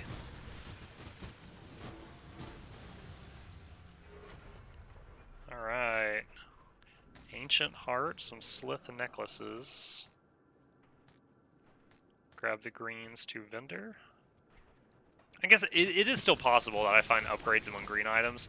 It's just, it would have to be a top tier green item at this point. Or like a green item of a new item level that I don't have gear for that item level yet.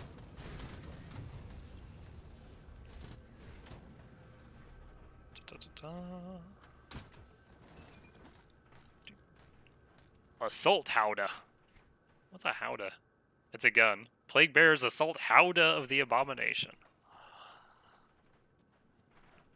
The enemy comes. Draw your Howdahs. Oh, I'm bleeding. I've got 4 debuffs. No time to read what they all are. Oh my, that's 3 purples. I got 2 purples at the very, very end of normal mode. We've gotten 3 so far in here. Plus 3 to Blast Shield and Overguard. I don't know what those abilities are, but they sound like soldier themed, so I would assume they're soldier talents. Because the soldier is kind of the warrior, the tank of this world. Like, if you play, like, let's say you're playing a necromancer, and you're like, I just want to be a necromancer that doesn't die much.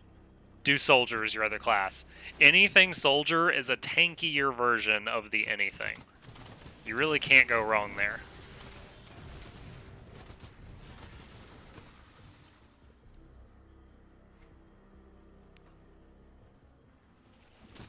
I also like how the game makes up a class name for you. Like, I'm half occultist, half necromancer, which apparently makes me a Kabbalist. So they even took the time to make up titles for all that stuff. Torvin, how do I get over? Oh, I think that's the Slith necklace guy.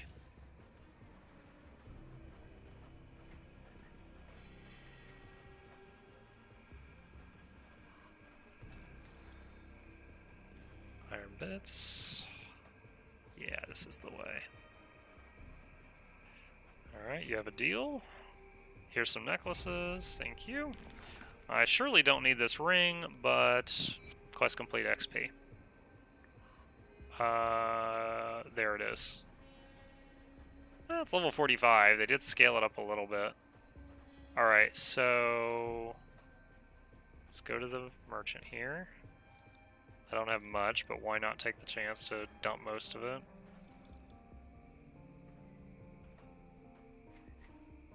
Do you have anything special? Not really.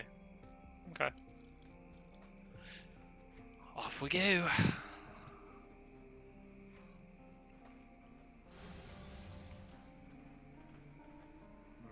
There's something up there. I think that might have been...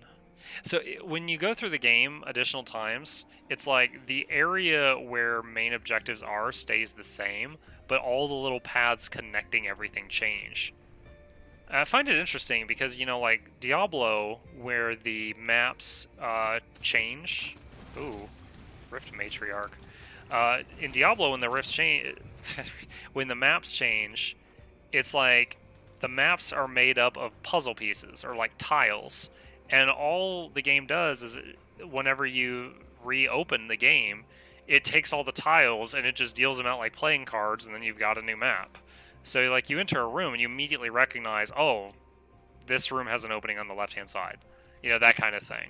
In this game, the general map stays the same, but there's blockades in places, doors are in places they weren't before, so the rooms connect together differently, or a door will be, like, caved in and sealed shut, so you have to go through a different door that last time was sealed shut. So it's just, it's interesting. It's just a different recipe that keeps the game interesting. Because if the map was exactly the same on every playthrough, you know, a game loses its replayability a little bit. You might want to try out that other class, but you're sick and tired of playing through the exact same newbie zone 47 times.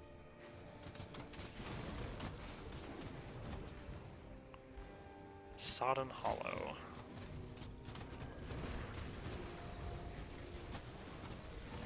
Target the crystal, target the crystal.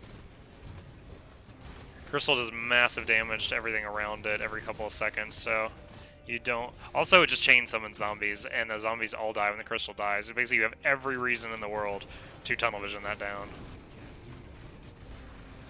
Julius the Decayed. Is that the girl's brother?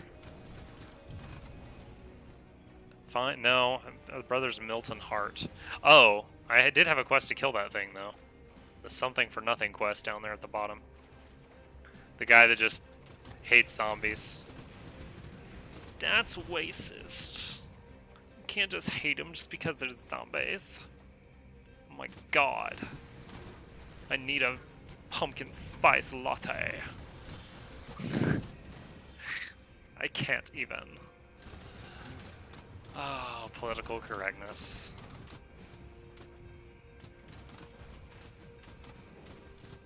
There was one day that I was talking with one of my most talkative viewers, and we were chatting it up while I was streaming, and he was he asked me about something, and I got a little passionate about the topic, and so I was talking, and I was smiling, I was talking, but I was like really energetic and really going at it, and it was kind of like, yeah, man, I hate it when they da-da-da-da-da-da-da-da-da-da. And he's laughing and laughing and laughing, and right then I get raided by someone, and a group of like 5 or 6 people join in, and he's like, oh, dude, you better stop, or they're going to think you're just like an angry guy all the time, you know, first impressions. And, you know, and he says this in front of them, and I was like, oh, yeah, we better change the subject, quick. So, are you Republican or Democrat? Like 5-10 seconds passed, and I was like, I'm kidding, new people, don't run, please.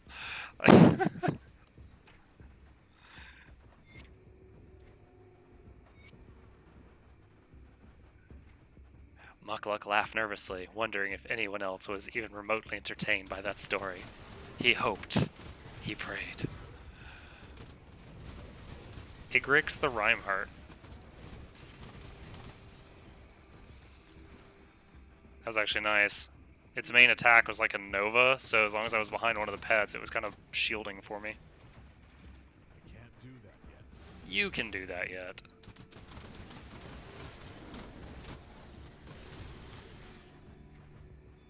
Hey, someone was entertained. Thank you, Wookie.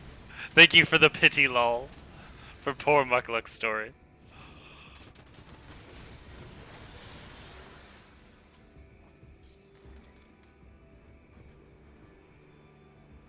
Chilled steel. Okay. Journeyman's pack. The sliff out. That skill's not ready.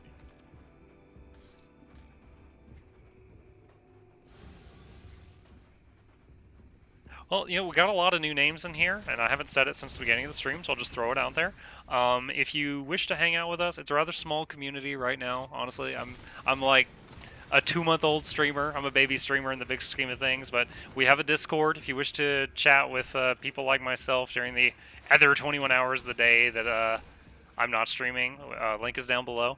And if you like me when I'm at my absolute funniest, you'd probably like the highlight videos, which are only of me at my absolute funniest. It cuts out all the Mukluk fat. So there are highlight videos down below on the YouTube channel if you are interested.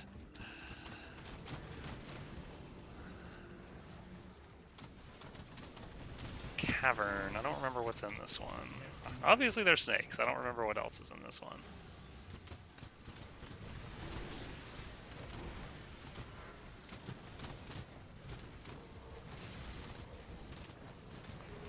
Ooh, named guy. Top my health off. Primordian the Forgotten One. He's trying to drop like ice comets from the sky on me. I'm just gonna... Oh, he clipped me. Ah! Luckily he died right then. The ice dropped me down to like 60%. Forgot to use the serpentine pattern. I zigged when I should have zagged. Also, as someone that always plays a summoner when it's an available option in different games, I love that in this game I have a pet control button. So like I can make them break open barrels and kick down doors and stuff like that. Focus their damage on something. Like you play a pet class in Diablo and like there's like a treasure goblin, right? Like a treasure goblin spawns and starts running. You can't make your pets hit the goblin if he's running through other things. They will attack all the other things. Like they'll attack whatever's nearest. Inevitably, the goblin's running past other things. They keep hitting the other things, and the goblin eventually gets away, unless you're lucky, or get it pinned in the corner. In this game, you're just like, kill that guy! And they tunnel vision. They'll go straight for it. All right, we need to go back to the left and back up.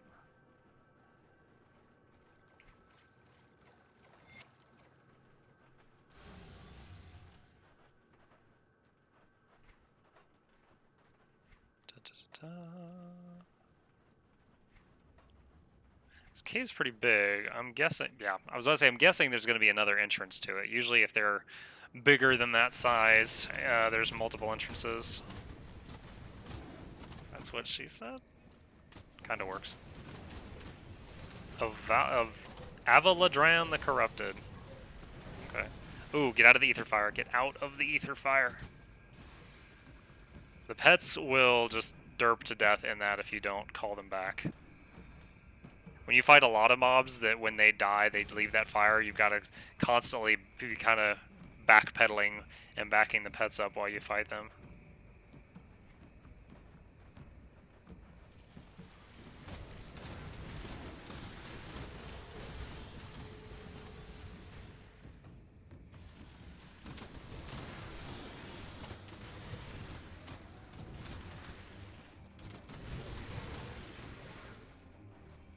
Now, I know that there is one more from the, Oh, no. Bleh. I was about to make a bold-faced lie. I was going to say there's one more guy I have to kill for the Something for Nothing quest. I look over, return to town. Apparently I killed the last of the required guys and didn't realize I had done it. Oh, nice. Here's one of the townspeople I need. Hey, dude. I'm from town. I can open a rift. Whoop.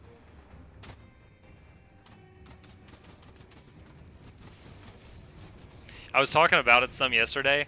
I find it so cool and interesting that they took a mechanic that's so common to these type of games, which is the town portal, and they made it to where that's super freaking weird that you can do that in this game. Like your character was possessed by an ethereal in the opening intro of the game, and they're like, okay, well, hang him, and they hang you, and the ethereal leaves your body and just dips out, and then like, oh shit, cut him down. But because the ethereal was in you, you have the ability to make these warp portals, the rifts like this, which is basically a town portal from any other game. But you're the only person that can do that. So what they do is they send you on missions that make sense. You know, get behind enemy lines, open a rift, and get us through there. Or, you know, find these supplies that we can't carry back while under fire and just kick them through a rift and launch them into town. And from a story perspective, I love that. Like, that's awesome. Like, it totally made sense. It was no, like, half-assed story about it. Like, when you save people, you can offer just to open a small rift and kick them back through town.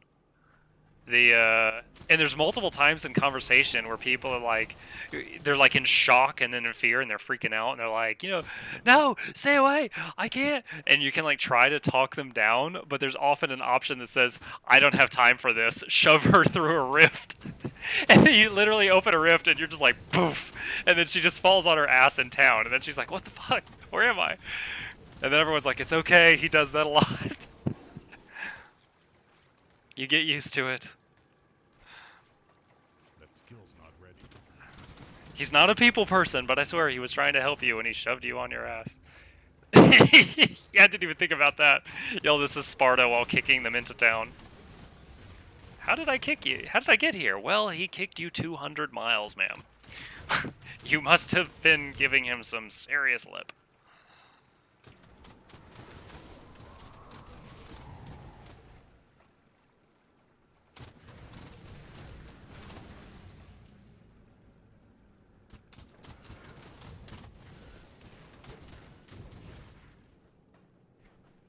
Okay, this is what I was talking about. If you look right here on the map, like this rock here and this rock here, those will be in different places the next time I play this. Like those are the kind of things that block paths and make you go different directions.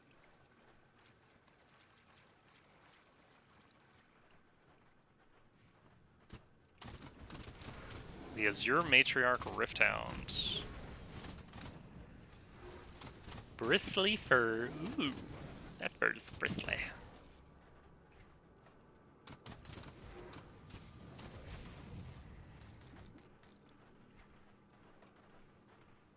Can't do that yet. There was one unfortunate meeting I had in the story where I find this house and there's this dude and these two kids, and he's freaking like he has seen some shit, and he's like, "They're mine, they're my kids, they're mine." And you're like, and like for the first few parts of the conversation, you can't tell if he's just like a psycho pedophile or something. And then he's like, I've got to take care of them. I've killed every monster that came for these kids. I'll kill you too. And it's like, oh, this guy's just gone psycho trying to protect them. Excuse me. And then you're like, okay, well, dude, I could teleport you all to town. Let's go. And he's like, no. And I'm like, dude, let's go. We don't have time for this. And I don't know if I said the wrong things, but he pulled a knife on me and attacked. And then all my skeletons just go boof and blasted him. And he just got splattered all over the wall. And the two kids start screaming. And I'm just like, oh my God. And they're like, why'd you do that? And I was like, I'm here to save you. And they're like, we were safe with him. Why? What is wrong with you? And I'm just like, oh shit. And I shoved them through a rift. So I sent them to town, but they like burst into tears every time I get near them. And I'm just like, was that an unavoidable thing that they put in this game just to make me sad, or was there anything else I could have done there? It takes 3 dynamite to clear this. I only have 3 dynamite, so I don't want to use that right now.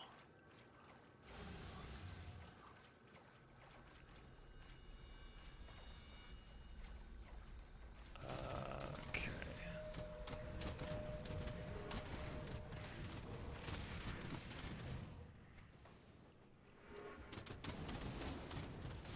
Lots of slith in here.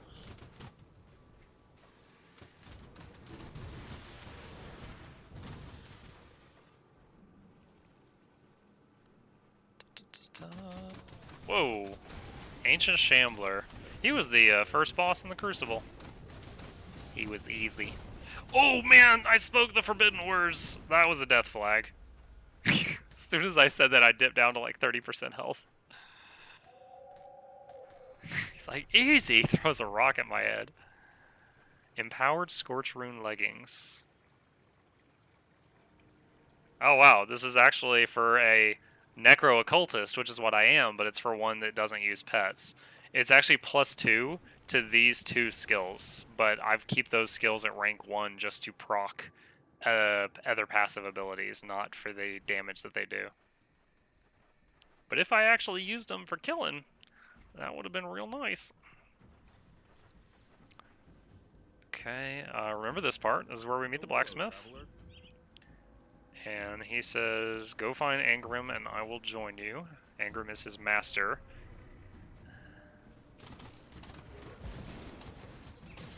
Grobles! These are the goblins of this world. Watch out for Grobles.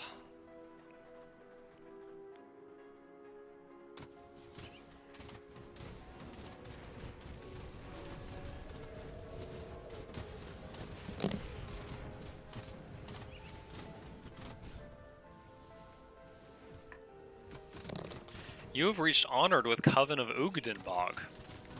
That's surprising, because right now, we're basically in the vanilla content of the game. Ugdenbog was in the Ashes of Malmoth expansion, so that means they actually made some stuff from the vanilla content give rep with an expansion reputation, which is really cool. Most games don't do something like that. I'm here for the Malium men here. Duncan needs it to help the refugees. It's time the hammer was passed on. Side of Duncan. So I convinced this guy to give the smithing tools back for the younger smith. How old? Hang on. Grim Dawn release date. February 2016, the game originally came out. Excuse me, got the hiccups a little bit. So 2 years. It has one expansion, Ashes of Malmoth, and the second expansion is about to come out. I say one expansion, Ashes of Malmoth, like, oh, we're not going to be able to see it here. Ashes of Malmoth actually added more to the story. It's like this whole chunk up here and this chunk up here. But there's another DLC called the Crucible. The Crucible, if you weren't here earlier, it's basically a Thunderdome. You're in the Crucible, and waves of stuff are coming, and you can keep telling the guy more, or stop, I want to cash out. And you get loot based on how much you killed before you cash out, and if you die, you don't get as much loot than if you'd cashed out. It's like a different, action-packed, no story way of leveling your character. But it's purely optional. You don't need to get that. If you were going to get the game and you're on a budget, I would recommend the game. Ashes of Malmoth, don't worry about the Crucible unless you are really appealed by the Thunderdome thing. And the next expansion, I don't even remember the name of it, the one that's not out yet, but I know it's desert themed. Like, all the pictures are like in sandy areas. I don't like sand, of course, then it gets everywhere.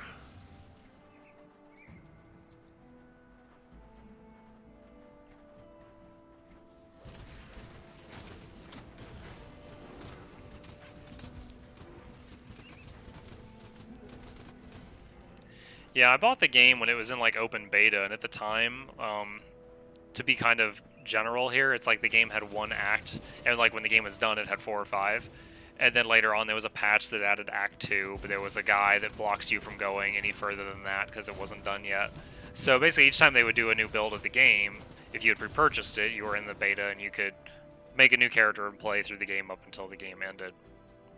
There was one story, one of those heartstrings ones that I remember reading about when it was in Act 2, that there was this kid, and I say kid, it was some guy, he was a grown man, but his dad was super into Grim Dawn, and the soldier, he made a soldier every single season, so he had like 8 max level soldiers, which at that point was like level 40 or something, and he was just like super hyped into the game, you know, participating in forums, reading the newsletters, very into it. And then he had like a heart attack and died or something, some kind of unexpected death. And the guy wrote a letter to Grim Dawn telling him the story with like a picture and like the name of his dad, and they added a soldier, a guard, that was modeled after his dad's character in the second town, that is like a permanent guard there. So they immortalized him in the second town as his favorite character. Single tier.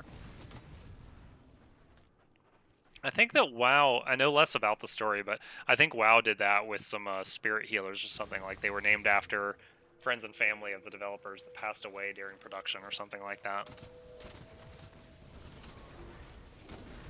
Nope, get the crystal, get the crystal, get the crystal.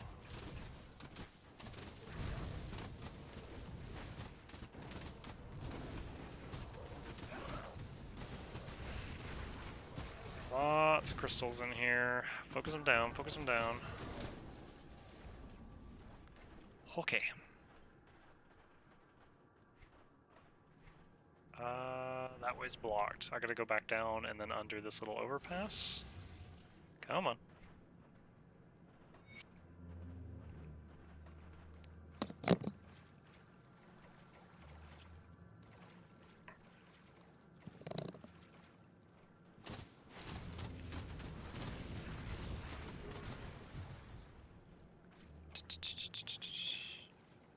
I honestly thought that there was something else in here because there was all those crystals. There's like a huge nest of undead, but there wasn't any big bosses or anything. Okay, so those two connect. I think this little path down here that I didn't go down, I think that leads to like a cult hideout or something that I would want to do. So I'm going to head over there, see if I can wreck some cultists. Kabbalist versus cultist. Say hello to my little friends. Over here. Ah. Kick down that wall.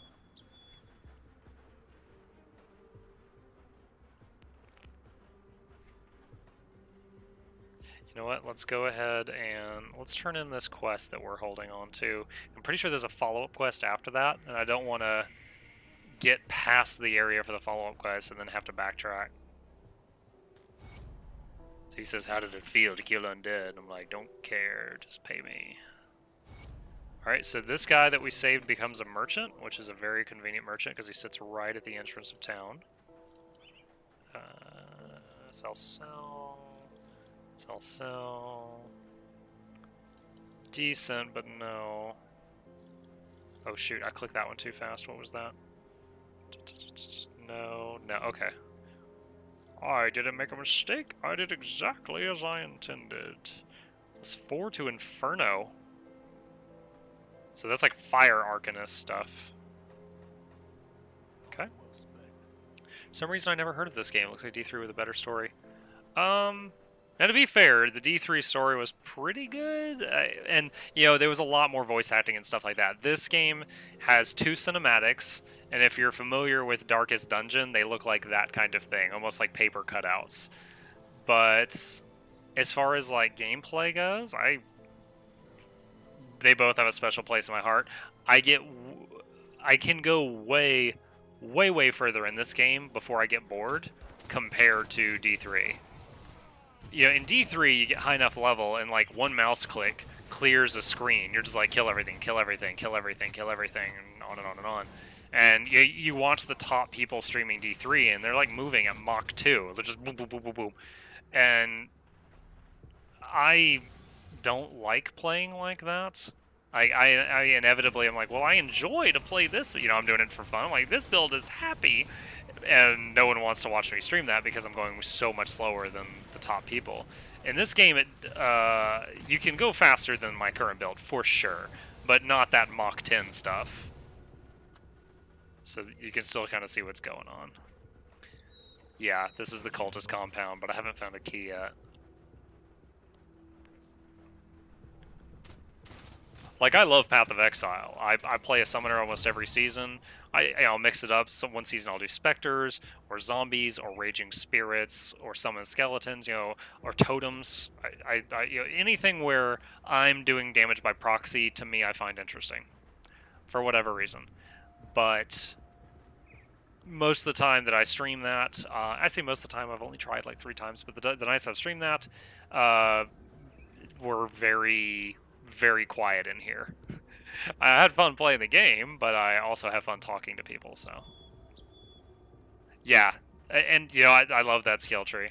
But honestly, if you, let's say you look at the skill tree from someone who's going to play a summoner.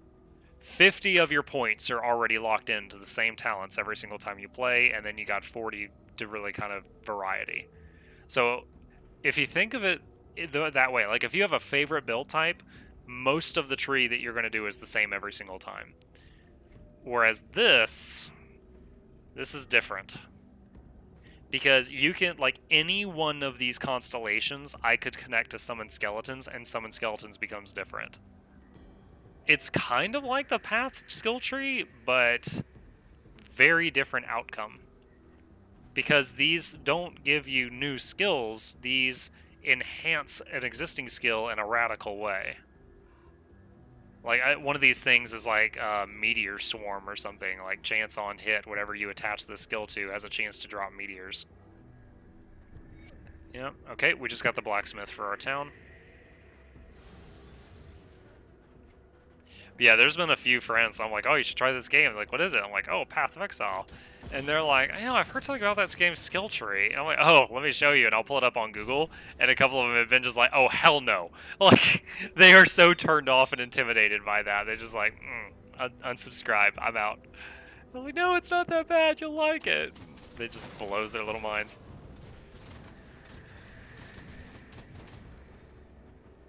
Oh, there's some serious poison there.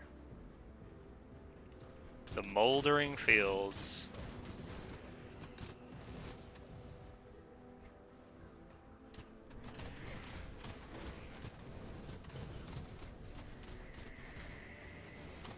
Ooh, 2 named guys. Let's pop everything. Woo! Alright, Empowered Shoulder Guards of Perdition. Oh, that's the, like, Thorns set. In this game, Thorns is called Retaliation. Someone hits you, they take damage. And this one has Acid Retaliation. They hit you and you spurt acid on them. It sounds like you're covered in pustules or something.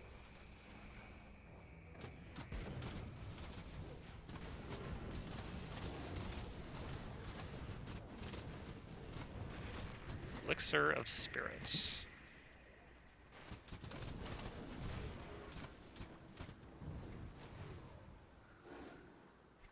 Okay.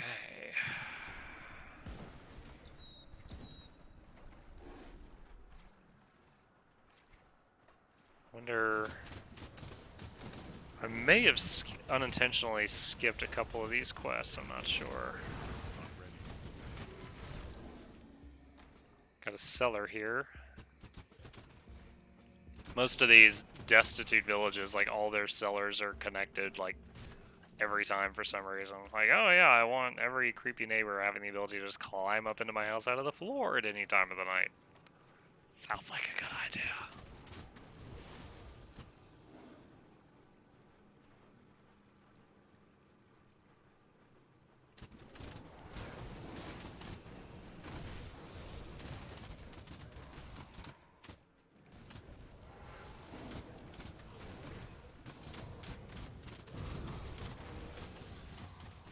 Ooh, got a bit too cocky there. I was like running past the rats that weren't even dead yet, and I dropped to half health. We can't do that yet. Alright. So it's like there was these 3 finished basements, and the walls were knocked out, and giant rats came out of the sewers, or the underground cavern or something.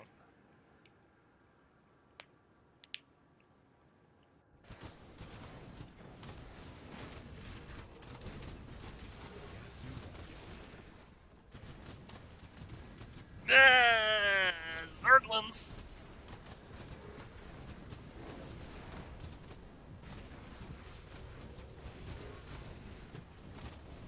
Gotta fight these off until the waves stop, and then I get to secure this portal to town.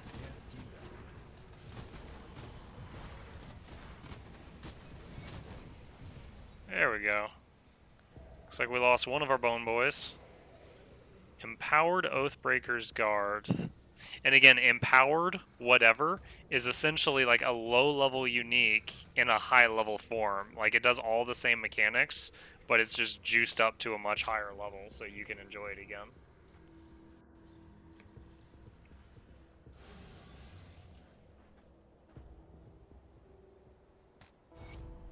Okay. Let's see, no. Cool, but no. No. Let's head to the bank. We've got a lot of crafting materials kind of clogging up our bag right now. Oh, and we got to meet Duncan. So we got a blacksmith now. Alright, Mr. Banker.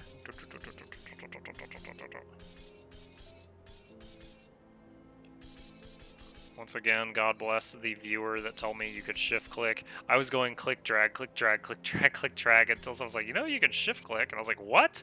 And I had been, I was like, I had tried control click and alt click, and neither of those worked. And I was like, oh man, I guess this game doesn't have a key to just shoot stuff over there.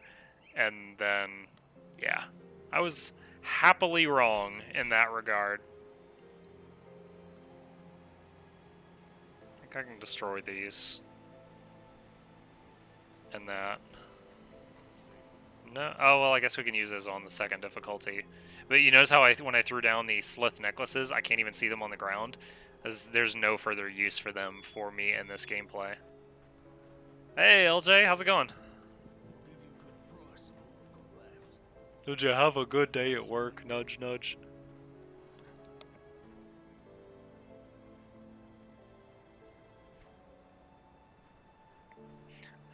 Alright, we're almost done. These are, again, this is like the last of the lore, because when you pick up the lore pages in normal mode, you don't see them again in the other difficulties, so I'm just slowly RPing through these. Harbor Master's Log, Lower Crossing. Autumn fogs are appearing early this year, but traffic remains unusually high. There is a steady flow of small craft coming down from Malmouth and the other townships to the northeast. Some of these boats are barely afloat, burdened with what looks like people's every possession. These travelers, sometimes entire families, bringing with them strange tales of wars of the unnatural. Bunch of hogwash riling up the soft townsfolk. Can't complain, though, keeps the dogs busy. Most are westbound, trying to get as far away as they can.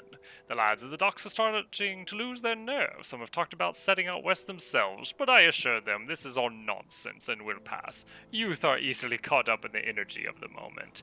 You're the reason they all died. Okay, report back to John Bourbon. He's over here. Oh, Johnny boy. Wait, do I have enough rep to use the bounty table? Nice! So every reputation in this game essentially has a bounty table. It's basically repeatable quests, but they're usually like, go kill, and then it gives you the name of a made-up boss, and it plops that boss on the map somewhere. And if you kill it, it's another quest complete, and some of the rewards are really good. Hallion the Rat and his oversized pet are a menace and a threat to Devil's Crossing. He used to run a powerful gang that operated outside Berwich, and as rumored has it, he's once again gathering followers. His operation must be stopped. Last sighted in Hanafi Mine, below the Four Hills in Old Arcovia. Compensation will be offered in the form of iron bits. Sure. Have you found a rift gate in Berwich? What's the situation out there? Good work. Well, there have been warden... Okay. Can I change the bounty I've got? No. Once you got it, I guess. If you got it, you got it. Where? I feel like I might have missed that lady's brother. Milton Hart. The quest is called A Sister's Gift. Near the Sodden Hollow in Whitemire.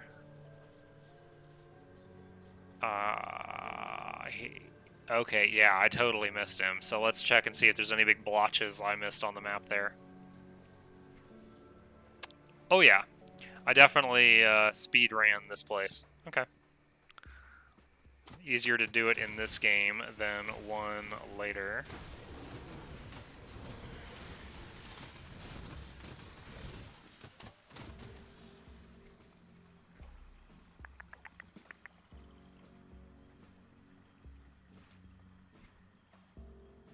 You in here, brother? Your sister's looking for you. Hello? Oh, there's a star on the map. Target the crystal. And Milton Hart, there he is. Brother dearest, what happened to you? Nissan? He's dead. Alright, simple enough. Whoa. Okay, let's return this and then go back to the area we were working on. I can't do that yet.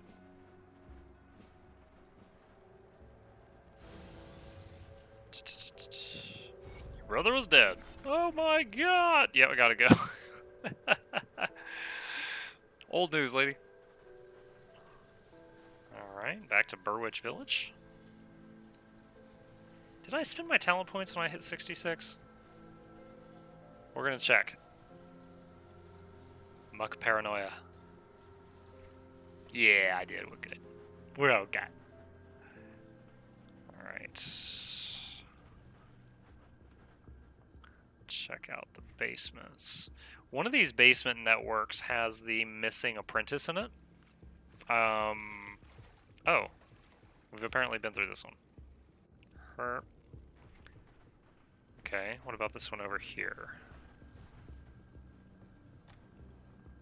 Dude, I pity whoever's house this was. You see this?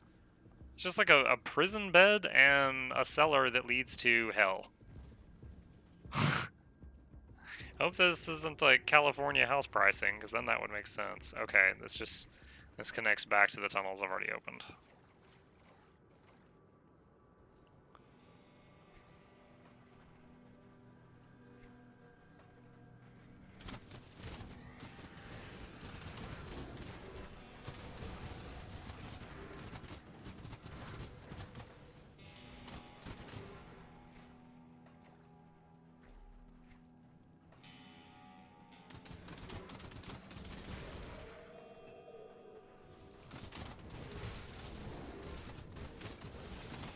Oh, hello. Empowered Apothecary's Injector. What? Is that a healing gun? Yo, look, it even has a little red cross symbol on it. They had an animator do a custom graphic for the healing gun. +2 to field command, +2 to mend flesh. That's an occultist skill. Gives health regen, more health regen, 10% chance on attack to heal all allies. The sheer idea of that. You feel better yet? Blam blam. Just.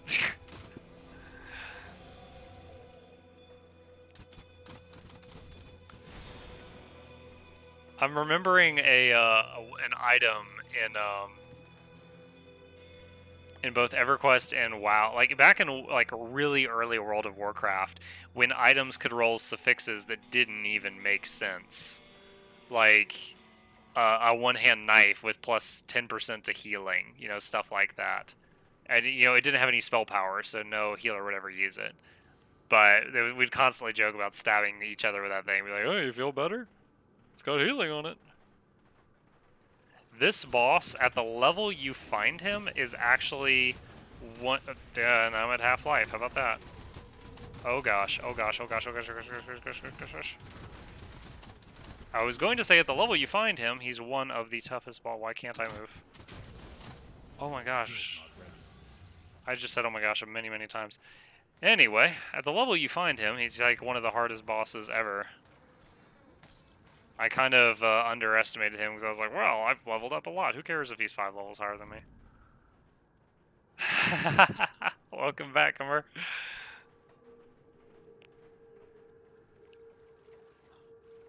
Yeah, I'll keep you entertained, but I'm not Bob Ross. I don't know if I'll put you to sleep.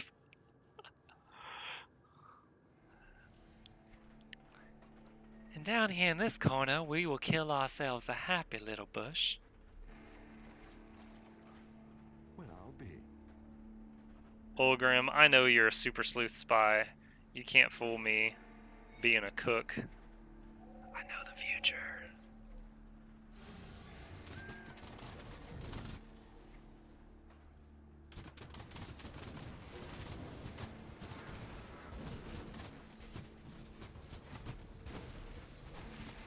Oh. Oh, my health. Oh my gosh. The poison wore off when I was at like 10%.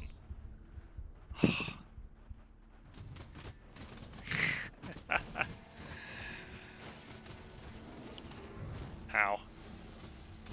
I'm on fire and poisoned. Who makes poisoned meteors, really? Uldagu Flame Eater. That's who.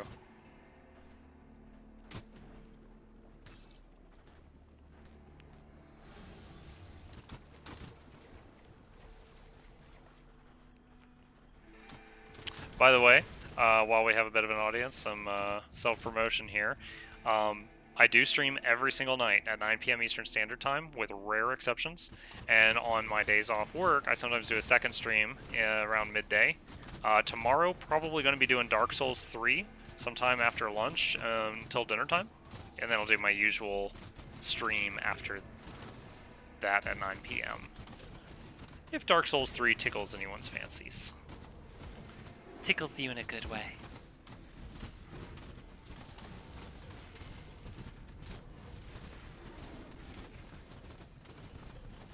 Wow, we're starting to hit like not really big bosses, but name guys that have massive health pools.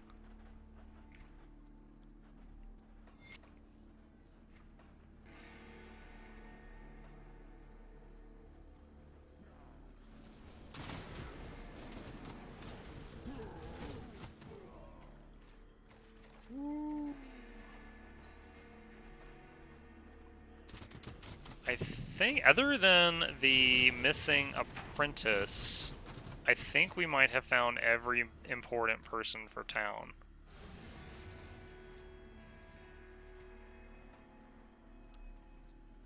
So at that point I can be a little less thorough. Well, I'm already kind of skimming here, but a little less thorough with my exploration if I choose to do so.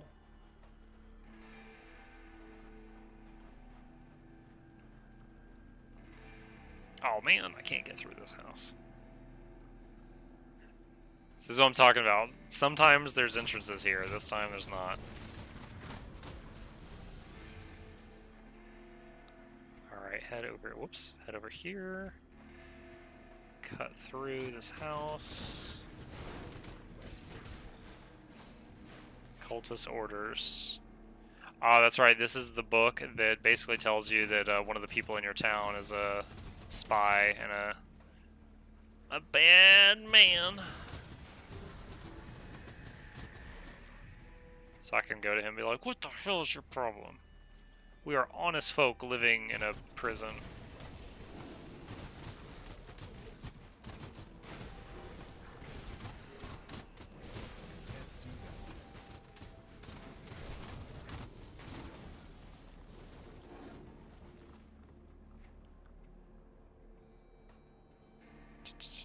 Wait a minute, I didn't check the cellar. Oh. Here we go. It's like, how do I get over there? See if the apprentice is hiding under this house. I know he, she, it is down here somewhere. Shim. That's the politically correct thing to say these days, right? Shim. All gender neutral. Crimson Bane.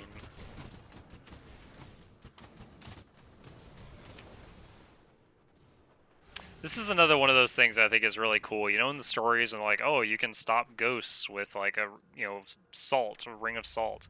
Like you find like dead people or sometimes living people and they're holed up in areas with salt around them. And it never talks about it in the game, but it's really cool that they... I think it's really neat that they added that.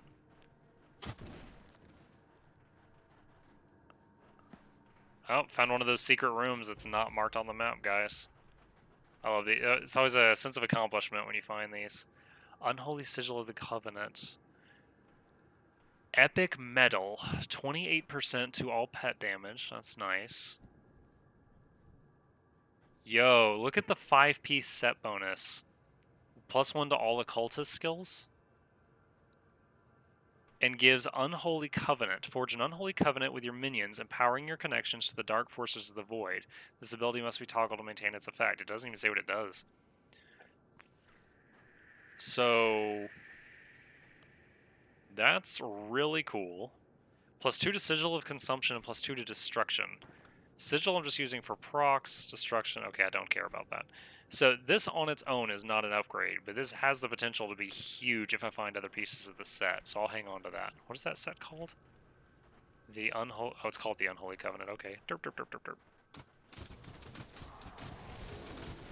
Yeah, I do. There's a lot of places in this game where I really like the music.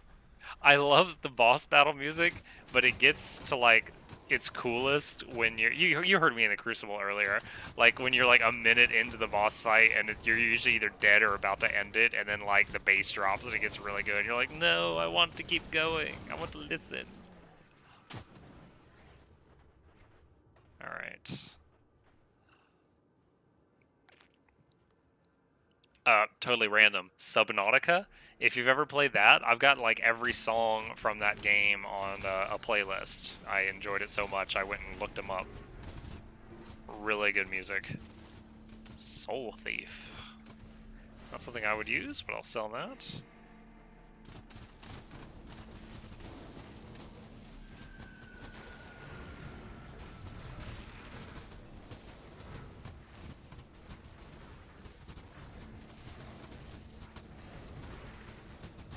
Hit level 67. Hype! Alright. Think. I'm gonna finish maxing out Curse of Frailty. Now I have an item that gives +1 to Curse. That's why right now it says level 11 out of 10. So now it's -half to the movement speed, decent duration radius, -26% physical resistance, meaning all my pets hit that much harder, and minus bleeding resistance. I don't know if that's really helping me in any way, shape, or form, but the physical resistance means all my guys are doing more damage when I do it.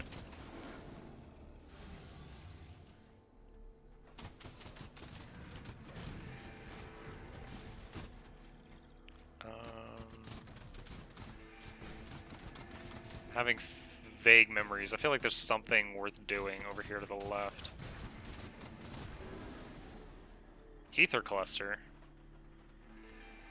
It's rare. I don't know that I've done anything with those, but they're uncommon enough. I'll backtrack a little to pick them up. I jammed to Final Fantasy music and Wild Arms soundtrack. I'm not familiar with Wild Arms. Final Fantasy I can get behind. I've actually never played any Final Fantasy game all the way through. I had no consoles growing up, so.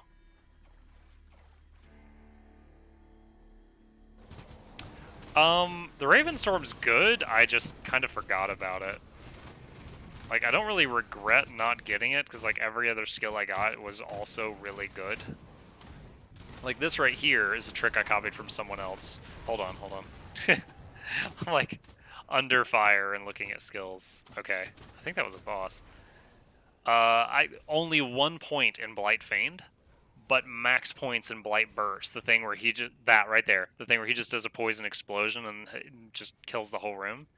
I copied that from somebody else, and it seems to work really good. Oh, the water in here does damage? Yo. Okay. But yeah, I've seen people do similar things with the Raven, where they do, like, 1 point Raven and then max out Storm. I just haven't gotten around to it.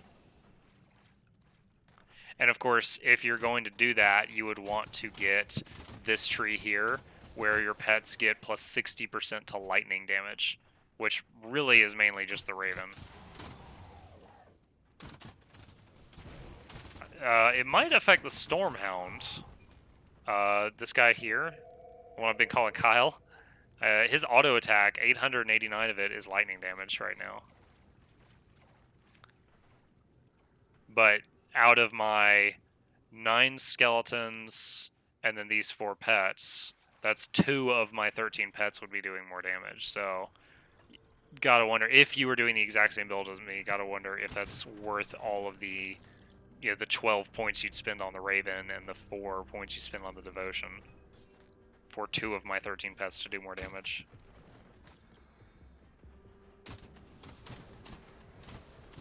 It made a lot more sense with the Shaman Occultist Summoner build before the Necromancer came out, because then you only had like 3 pets baseline. You had the Hellhound, the Briarthorn, and the Bird, and that's it. But now you have so many more, so...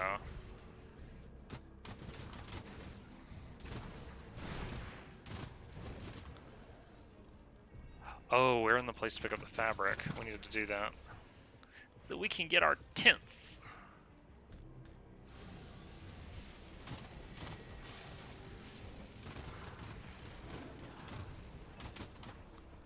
Polished emerald. There's another chest.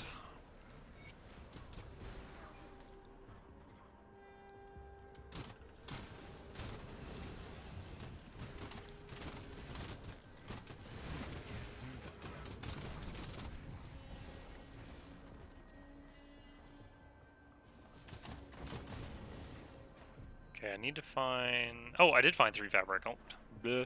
I only remember picking up 2, but okay.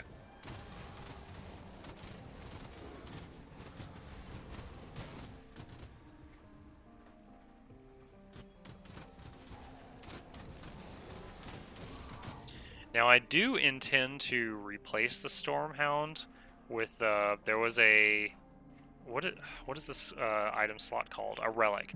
There was a relic recipe I got earlier called the Dirge of Arcovia that was just... it's so good.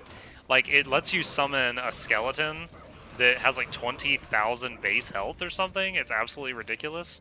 And also has like a bunch of plus pet stats, and it's like +1 to all Necromancer skills, which is even more plus to all pet stats. Because one of the Necromancer skills is Master of Death, which is plus to all pet stats. So it's just like so much. But to make the Dirge of Arcovia artifact that I now have the relic for, you have to make like 16 other artifacts and combine them. Like, that's the recipe. And a couple of them I not even sure I have the recipes for. So that's my current, like, long-term pet project. Oh, Muck, you're so clever.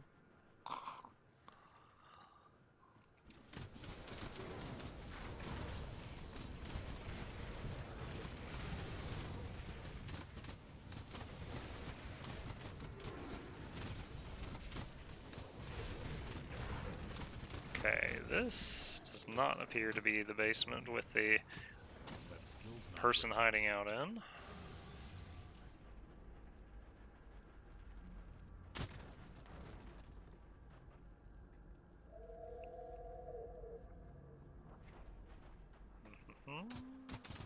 Burwitch Estate.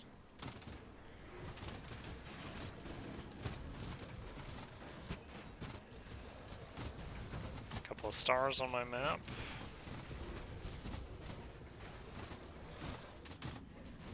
Shrine?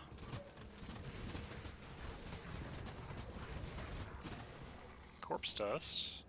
Alright, let's do the battle shrine.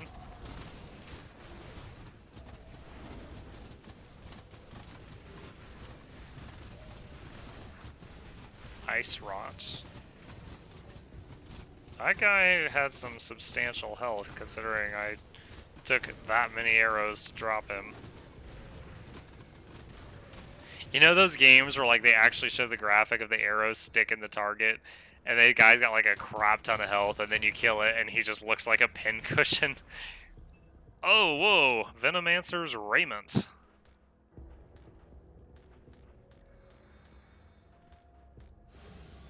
Alright, what do we just pick up? Plus acid, plus poison, 22% of your piercing is converted to poison, blah blah blah blah blah, plus 2 to Ravenous Earth, that's the Zit Volcano, 3 to Amarasta's Blade Burst, I don't know what that is. Venomancer's Aura. Empower your weapons and those of your nearby allies with dreadful venom. 25% chance of 180% acid damage, 30% of poison damage. Does this affect pets? Hold on. I just want to play with this for a second. Venomancer's Aura. It does. It does.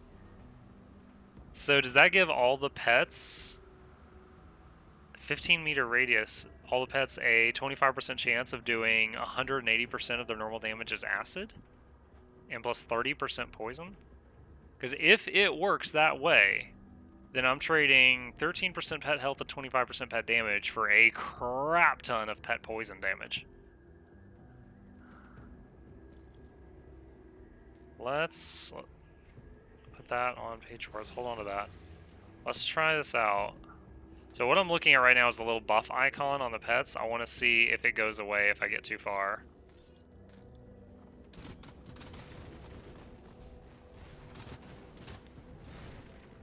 Now that is a stray, there's a star. Oh, does that star tell me for the apprentice? There is it was a straight downgrade in pet survivability, but it might be a huge upgrade in pet damage. So we'll test it out. I'm not going to vendor my old robe yet. See, look, here's what I'm talking about. Look, salt along the doorframe, and another ring of salt in here. I can't believe somebody found me. Through the rift gate. Alright, I'm pretty sure that's the apprentice, so she's like the last person that has direct impacts on me to help with. Oh, secret wall, kick that down. This guy tried to hide in a ring of salt, but there's blood all around him, so I'm guessing he was already hurt by the time he got here.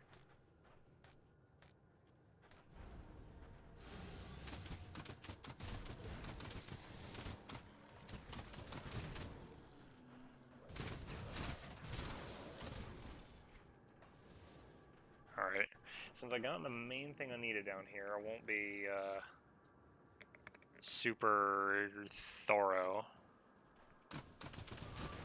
Devil's Crossing, Devil's Crossing, Devil's Crossing, Devil's Crossing, stuff that's not here. Yeah, alright. Done with all the quests in this area.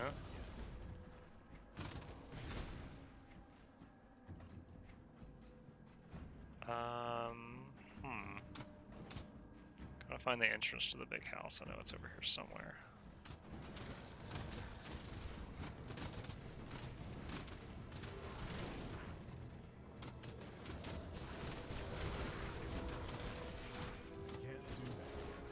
Ah, that guy froze me.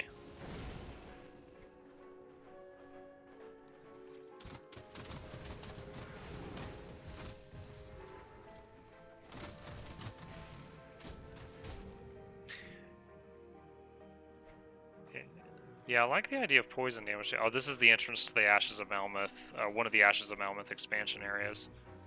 Oh, right there. Okay, I think that right there is the manor I'm looking for. Yeah, often in games, if, like, this is gonna sound weird, I've got no excuse for it, but if there's a class that's just like, I make damage and throw the damage at you, you know, just something super direct, like bang, it's a gun, or blam, fireball, you know, I find it boring. But if I'm like summoning a totem and the totem is shooting lightning, or I'm summoning a skeleton and it's, you know, clawing your eyes out, like anything where the damage is by proxy, the damage is over time, you know, poison dots, burning, and not just impact fireball, I find that far more entertaining. Like, there's just another small level of it. So those things really appeal to me.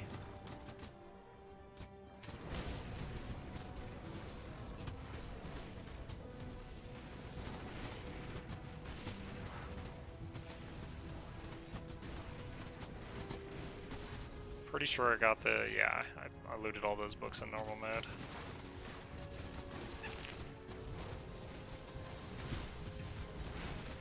Whoa, health's getting low. Drink up, drink up.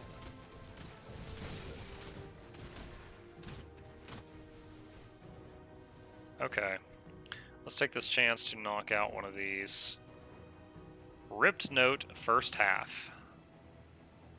I don't know who I'm writing this for, but the words give me comfort and reason to go on living for a moment longer. I am utterly alone, tired, and starving. Fatigue clouds my mind as supplies run out. I've tried desperately to find a way out of this wretched city, but there is no hope. The bridge is up and guarded by a gargantuan creature of nightmarish origins. I remember him. He kicked my ass. I've no chance of scaling the wall, not without revealing myself to the patrols or falling to my death like the others. And so I've holed up in this old attic with only a small window to observe the world below. I can hear them outside. They moan and they wail as if echoing the dying cries of the creatures they once were. They're scouring the city, collecting the dead and those too weak to continue fighting. I can only imagine what terrors await those who are captured. I'm sure it's only a matter of time before I'm found and share in their fate. I can only hope death comes quickly. Considering they reanimate the dead and keep using them, I don't think that gave you peace. That was another note we found with this guy figured out, like, that he was working for ethereals and they were reanimating people. So he basically was like, I'm gonna commit suicide in a place where no one will find my body. I just, no matter what happens, I don't want to be like them. And the next boss you fight was him. So it's like, oh man, they found you. And then you find another note later from one of his colleagues calling the guy just an idiot. Like, he thought nothing of him. Sad. Let the man rest in peace.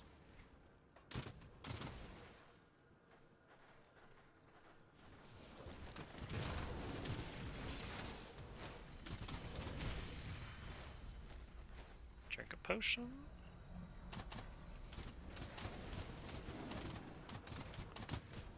Whoa, no way! A page that we never found in the first playthrough. Oh no! It's a page right here that I hadn't read yet. Look, I have two of them now. So once I read one, the other one should disappear. Oh, we lost a Bone Boy. Resummon Bone Boy. See, this game has voiceover. You just need to play along with you. I do my best, man. We've had a few funny clips from the stream where, like, I did a whole, like, reading of a page, and, you know, and I'm like, Sean Connery voice, and I'm like, and then hell came to pass, and I get to the bottom, and it's like, signed, Laura. Oops. Like, I realized I was reading it with a wrong gender. Or I'll be like, oh god, I'm so scared, and at the end it's like, love Henry. Oh, Henry. Whoops. So I'm in the habit now of scroll to the bottom, we'll glance at the last line to see if there's a name, then read. man, this room is full of like acid or something. Last time I played this game, you didn't have to pass through this room to get out of this area. This time you do. It happens. Or when I say last time I played this game, I mean yesterday going through normal mode. Okay, I can go around. I didn't have to this time either, I just thought I did.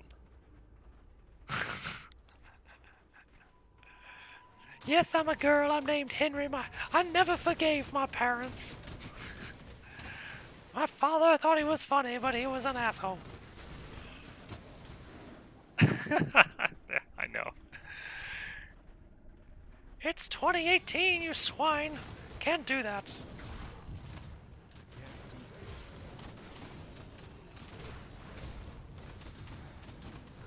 Wookie, you saying that reminds me of a tweet we were talking about in chat the other night, and it was like this woman's like, "You can't assume my orientation. I'm a pansexual," and this guy's like, "Oh no, that's cool. Can you take the whole thing or just the handle?" And she's like, "What?"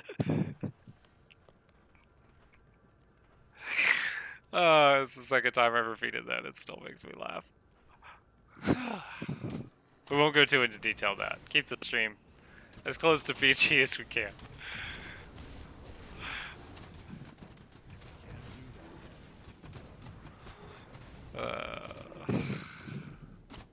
Alright, we got the waypoint. Yo, we got like 5 quests to turn into town. Let's do that real quick, see what kind of XP we get for that. Oh, wait. So this is what I was talking about. She's got... I went through all of normal mode just recently, and I did not use this at all. Place an item with an attached component or augment in the chamber. So you can choose keep item, destroy the add-on, or keep add-on, destroy the item. Okay, I get that. Dismantle, break down powerful magical items into their basic parts. The inventor has not yet learned this ability. Maybe she gets that when I get to Act 2 or something. So... okay. Yeah, I haven't like augmented anything yet. So that's essentially like the game has enchanting and I haven't enchanted any items yet. So I should do that at some point. But I don't want to sit here and do that on air, so I'll look at that later. 23% all damage. Trait? No, probably. Oh, no, definitely not. My current chest piece has plus movement speed, which is a rare stat for non-boots, and it's awesome. Soul Thief, don't care. Don't care. No, no. No. Plus 24% to all damage, 4% to attack speed. That's tempting, but no. Da da da da. That's the metal we're keeping. The heal gun, that's very funny, but we don't need that. Sell that. Alright. Doreni. I know you're a traitor. I found the note. Explain yourself. Okay. So he gives me a key to go into the cultist hideout and slaughter everybody, so we can do that now. Ulgrim, who we later find out is not a chef, but the Emperor's assassin or something crazy like that. And the last lady, I think, to upgrade the town. Here's the fabric. We've got tents, y'all. Now it won't rain on our heads as much.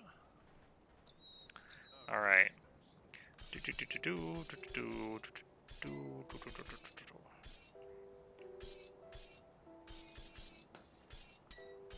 Wait.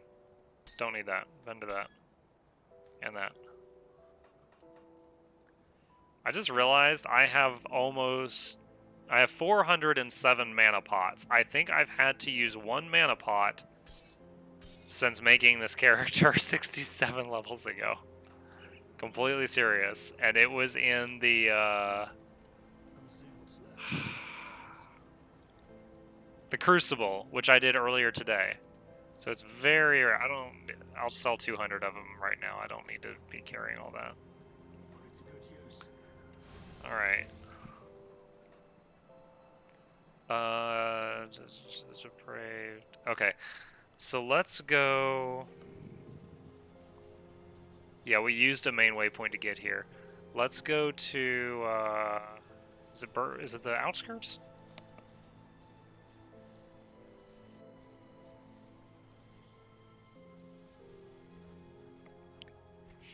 I talk so much at work on tech support calls, and then I talk so much here on stream, I make my voice ragged sometimes. No regrets! Alright, so we got the key to bust open the cultist hideout. That's down this way.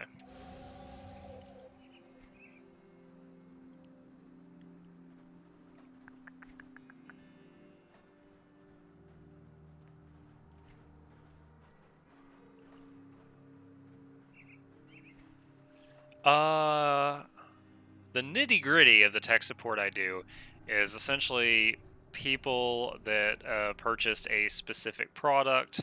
If they have any trouble with it, they call in for help with that product.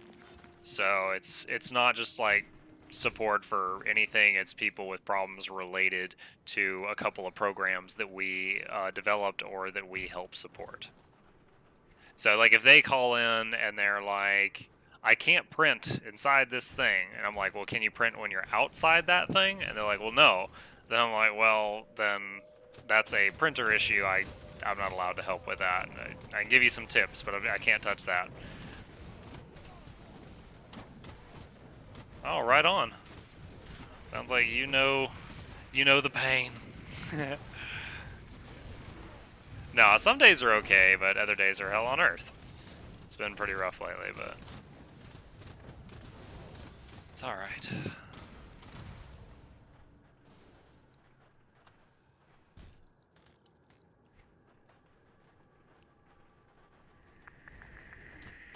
Hello, by the way, Rays. I'm not sure if I've ever greeted you, unless I am not remembering you, in which case, 1,000 apologies. I owe you a cow.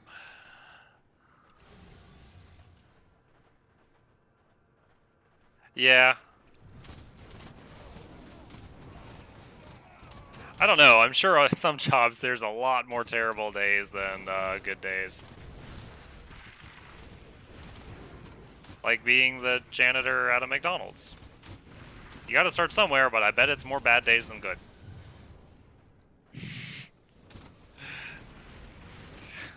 Oh yeah, man, Summoner is my bread and butter. In any game where summoning is an option, I'm there. Yeah, I'm running Necro Occultist for this combination. Before Ashes of Malmoth, I was a Shaman Occultist, but offer me 9 skeletons instead of 1 Briarthorn, I'm gonna take the 9 skeletons.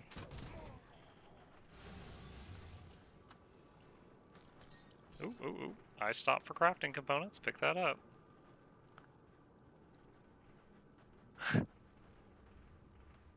Well, it depends. You're working the night shift, it's nice and quiet, no one's bothering you. Until someone comes in to rob the convenience store. That's when that job starts to suck. That's when you're like, I wish I wasn't doing this. Okay, we're fighting a mini-boss right now. This guy has a lot of projectiles, so I'm going to try to keep doing some fancy footwork here. Oh, and those purple pentagrams are his. The red ones are mine, so I need to be dodging. Oh, he just used Curse of Frailty on me. I got super slow there for a second. Alright, nice. He very much injured all my forces, but didn't kill anybody. Food ration, green stuff to vendor. Send the pets up these stairs first.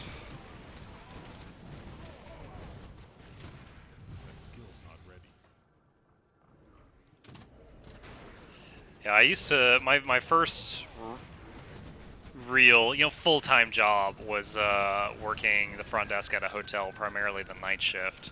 So there was lots of evenings where it was dead quiet. Ooh, purple item, hello. Oh wow, see, that room was carried in the boss. We lost 7 Bone Bros and Fred. Resummon Fred. But yeah, so then, night shift be dead quiet, and then like once every 5 years someone would try to rob the place. On those days the job sucked. I can't do that yet. Alright. So there was no real quest to finish in here, just taking out an entire cult. Take all this loot. Let's go to town and liquidate, and then we will go back to the Warden's Laboratory. Thank you for the follow, Raz, by the way. I think I missed it in combat there. My right-click ability is actually the remote control for the pets, as you can see right now. Very, very useful. Pretty much anytime I play this game, then I play another game, I constantly try to do this, and I'm like, oh, I can't do that. So most of the time, I have them on free reign. But if there's ever like a big batch of mobs and I want to use them like a human wall, I will send them in front of me to basically block as a meat shield. Or if they're standing in fire and they're all dying, I'll back up, back them up. I'll back up, back them up, kind of backpedal. This is, in case it's a serious question, this is Grim Dawn. You can't tell people's tone of voice and type, so I'll humor it. 3% total speed, don't need that. Purple belt, only the 6th or 7th purple item we found, so I'll throw that in the bank. Alright, let's run to the bank real quick. Arguably, this game has more customization than Path of Exile, but it does have it has a sizable following. But if you look on Twitch, I'm gonna round up here. It's like if 100,000 people have ever viewed Grim Dawn, it's like 900,000 have ever viewed Path. It's something like that. But in this game, if it is new to you, legendary to you. At level 1, when you make a character, all you do is you pick, I think, male or female. That's it. Then at level 2, you pick a class. For example, I picked Occultist. At level 10, you pick a second class. Now, you can ignore the second class completely. You can completely ignore it and just say, I'm an Occultist. That's all I'm doing. Or you can get a second class, and if you look, I've got 2 talent trees, and you can divide your points any ratio you want between the 2 of them. So essentially, there's like 10 classes, but because you pick 2, there's like 40 classes. And then there's also this monster skill tree as well, which I won't really go into, but there's a lot of customization. If you like customization and you like action RPGs, this game arguably has the most. Now, Path of Exile has that gigantic talent tree that everyone knows, but it's got like 6 or 7 classes, and that's it. Those are the classes. Now, it has a very special place in my heart. I have like 1,200 hours played on Path, but it is different than this game.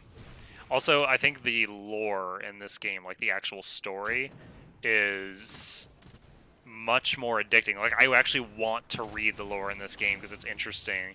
And in Path, it's just kind of like, kill the bad guy. True. When they added ascendancies, they did add subclasses. And the ascendancies are awesome. Like, I often played the Witch, and then I would go Necromancer because look at me, summoning. So you are correct on that. It is a shame that with the ascendancies, though, you only get like 6 talent choices. So there's very little, but they are major talents. It's like, one click, I can have 10 more skeletons. They are very major talent choices, to be sure. If you like D2, this is his child. D3 is a bastard son.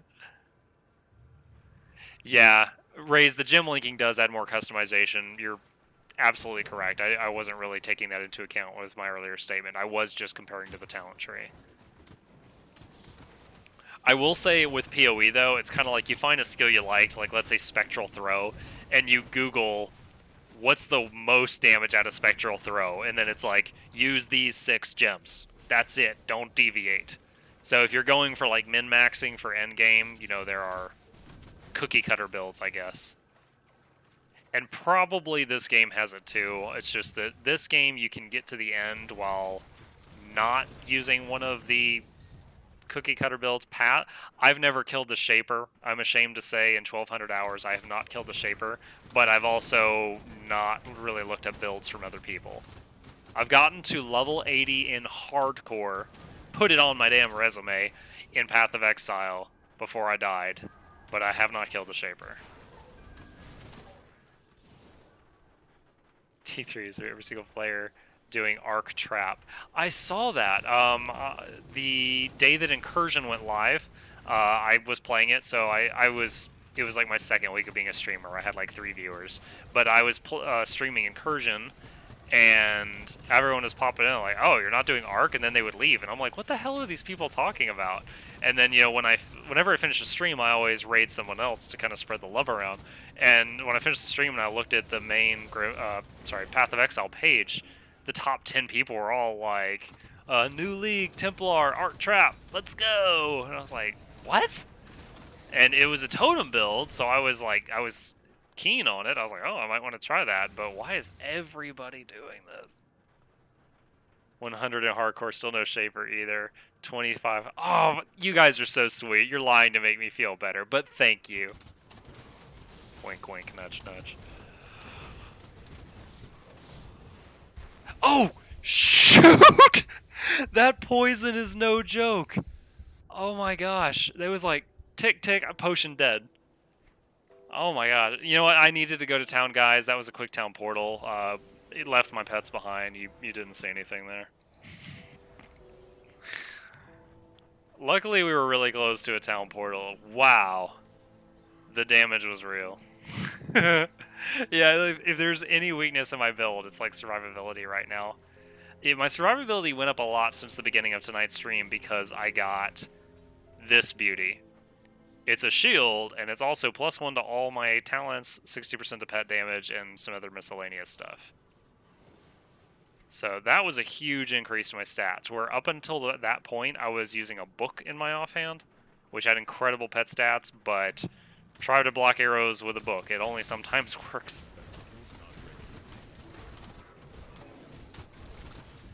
People are bad at the game and want easy modes they covered other people's. Oh yeah, sure. There's always people like that, and sometimes in playing other games, I've copied other builds. But in Path, I usually have so much fun with summoning, I don't even bother looking up other things very often.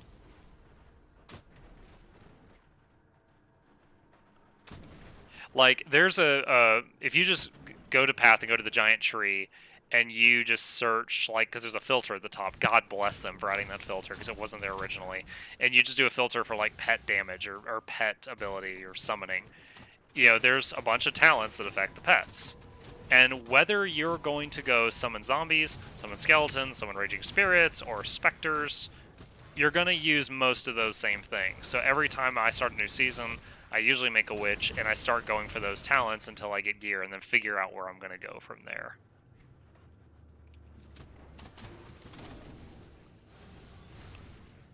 Is Grim Dawn available on Steam? Yes, Grim Dawn is on Steam.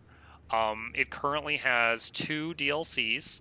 The Ashes of Malmuth, which adds a lot of content to the game. It adds the Necromancer and Inquisitor subclasses. And remember, I told you pick 2 classes, so it adds to those. And the other one is called the Crucible. The Crucible is completely optional. It's basically a Thunderdome. You are in a room and waves and waves and waves of stuff are coming at you, and it's a different, no-story way of leveling a character.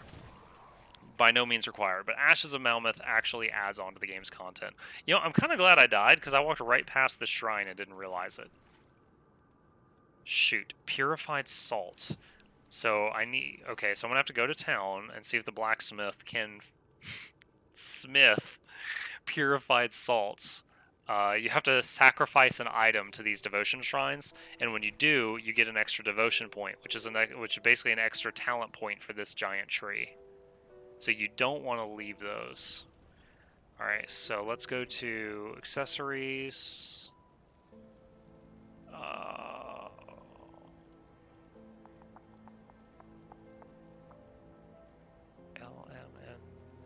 Purified salt. Fantastic. Alright, create one. Huh. Grant skill, ether ward.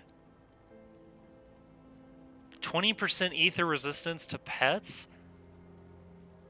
I have been... Okay, so I'm going to make a second one of these, and I'm going to put it on my shield. So this gives me a activatable buff. Where is it? Ether ward. Okay, awesome. This is what I was talking about. I have a mountain. I'm going to pull it up for just a second so you guys can see it. Look at my bank. These items with the like yellowish background, those are crafting components. And every one of them, you can just use the thing as is. Like this right here, Blessed Whetstone. If you add it to an axe or a sword, it gives you the skill Behead.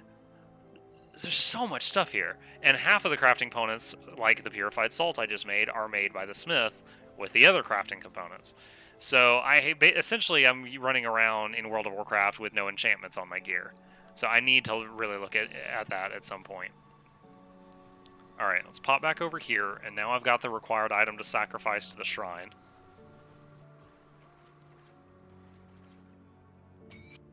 There we go. So, loot explosion, small loot explosion. And it is super cheap to respec in this game. So, like, these two constellations right here I've found are pretty good filler for me. So I like to put points there, and then later spend time figuring out what I want to do and move them. Makes D3's crafting system look like ass. I'm really interested. Yeah, I kind of agree with that statement. You can stack some ore from the same component if you didn't already know. No, I didn't. Oh, come here with the hot tips. No, I didn't know you could stack the same component. That would have never occurred to me. Do I have... Yeah, Ether Ward is on right now. Considering my pet... One of the biggest... Okay, right now I'm going to use pet control to tunnel vision that crystal and then that crystal. Alright, so the crystals are dead, and now I'll just let them free reign to kill everything else. Like, I can't really think of any other games where you could have the same aura stack repeatedly. I literally can't think of any other game I've played recently, like in the last 10 years, that did that. So... That's a new mindset I'm gonna have to get used to. But yeah, the leading cause of like pet death is stuff on the ground, like the ether fire. This green cracked flames that's called ether fire, and it's like it's an element in this game.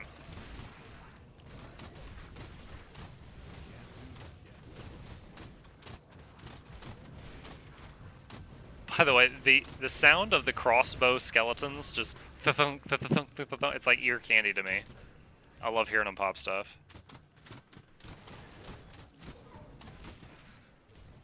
Now you're aware of it and you can't not hear it.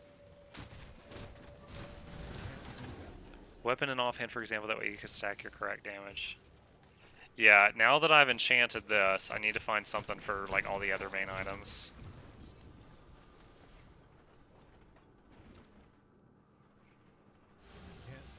Hey, waypoint. Also, on the map for the new people, it shows shrines that you passed, and see they're checked off if you completed them. So if you pass one, and let's say you didn't have the reagents, and you want to come back and do it later, a laboratory. The warden must be nearby. You can look on the map, and it'll show you like the rough area of where the shrine was. Very helpful addition they made to the game. Wasn't always there.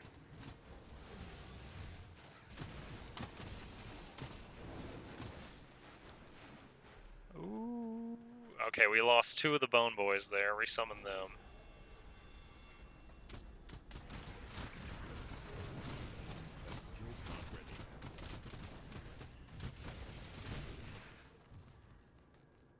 Alright, we did that on normal mode. These little pedestals with a book and they're glowing blue, those drop like a lore page each time you click one, unless you've already gotten all the ones that one can drop.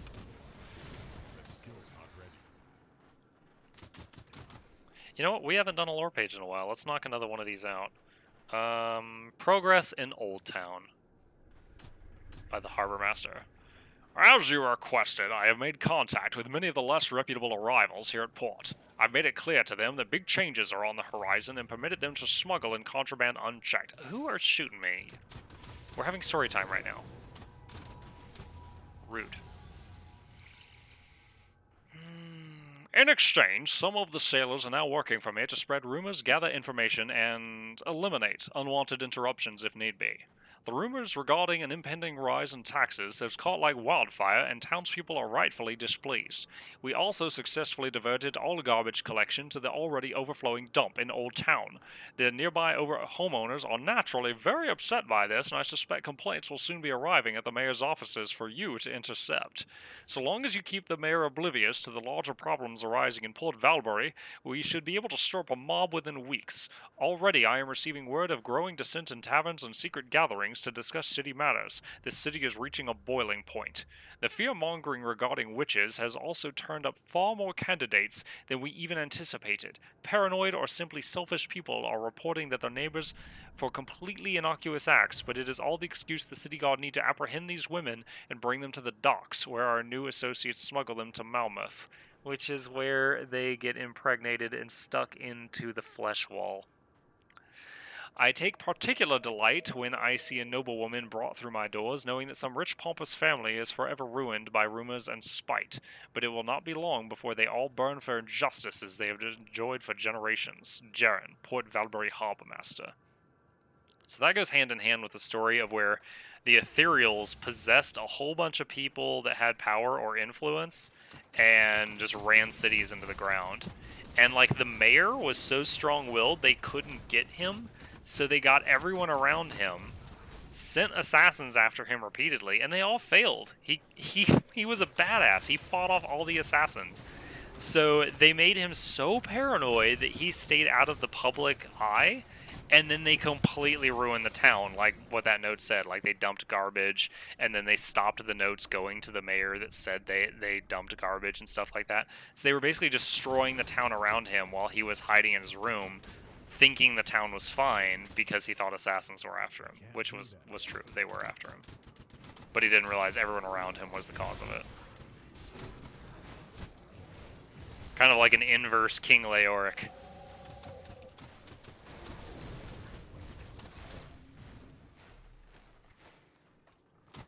Alright, so it's a dead end. Oh, there's the entrance. Another tip, active skills can stack, or you can alternate to keep it up during the other's cooldown.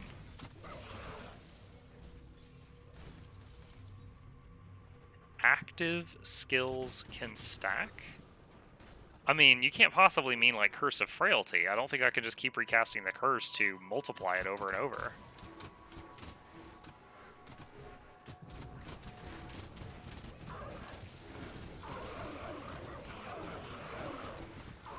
Like, I did Curse on that guy like 18 times. I didn't see him suddenly pop. Component actives, got it. I was like, man, if you could stack Curse of Frailty, I'd just be like, curse, curse, curse, curse, curse, curse, curse, curse, one arrow, you're dead. Okay, okay, I get you now. I'm on the same wavelength now.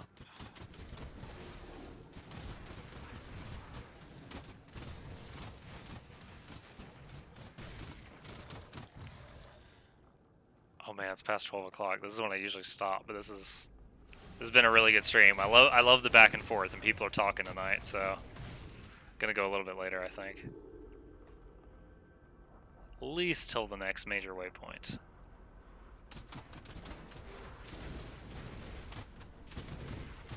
I have a 6-year-old, so sleeping in on the weekends is kind of a foreign concept. I get like 1 more hour than I do on work days.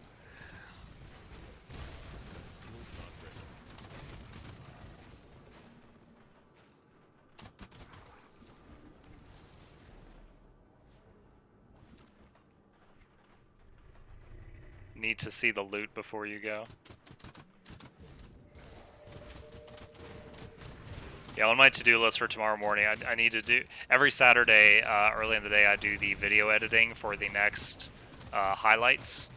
I'm new to video editing, so I started doing it at the same time I started streaming. So I've got 12 highlight videos, and if you watch them in order, if you watch them backwards, it's like I just go to shit. It's like the first one is just like, there's some really funny moments, but it's terrible, terrible editing, and it gets better and better and better. So I usually make one a week. And then... Hold on. Focus, Muckluck! Fighting bosses. And then I'm going to do the Grim Tools thing that you talked about. That didn't look like it would be too hard. That's what I was trying to say. Before you go, the warden chest. Yeah, I agree.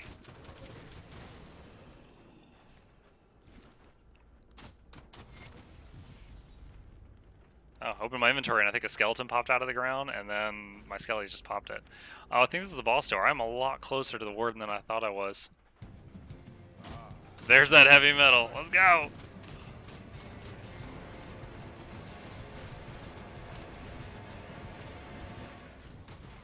He is not falling for the pets. He's chasing me in laps. Oh! My legs! My legs! Phase 1.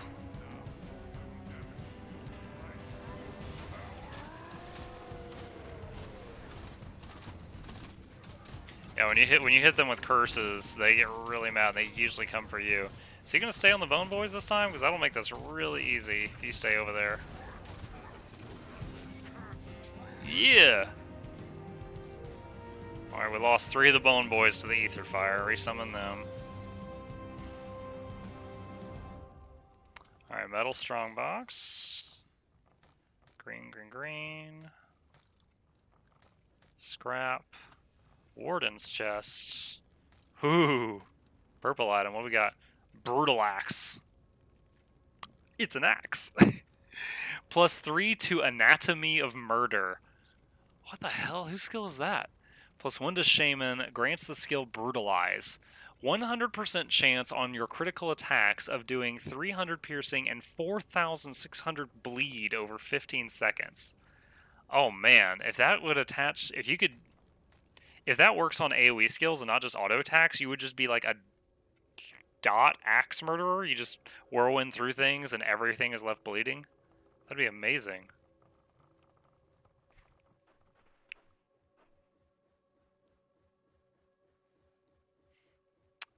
Yeah, I will. I actually wrote down a reminder to myself to do that. I just need to gather the information. Despite the fact that I work in tech support, I am not one of those people that can just like spout off my own PC specs. I've got to look up what I got. I do a lot of research before I make the purchases, and then I just like blank out and forget for like 3 years what I'm running, and I have to look it up every time somebody asks me. All right. Let's check this stuff. SSL. SSL. So we'll hang on to the brutal axe. 46% good, but no. Sell. Sell.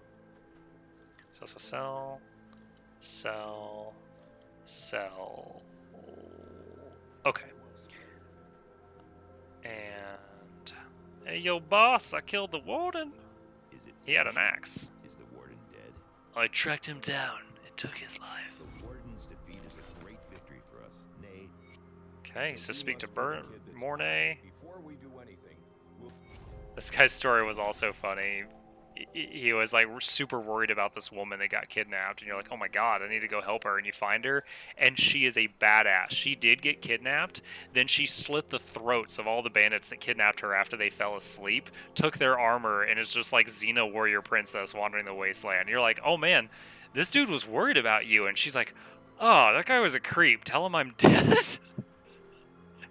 It was like, whoa, what a twist. Alright, so that bridge I just repaired leads to Act 2. And we will pause there for the night, I think. Man, this is one of those nights I'm loath to stop, but I do have stuff to do in the morning, so I will pause there, and just once again, because we had a lot of new people here tonight, thank you so much for joining us tonight. I stream every single night at 9 p.m. Eastern Time. If you would like to join us again, hit that follow button. It'll send you the ping and the reminder whenever I log on.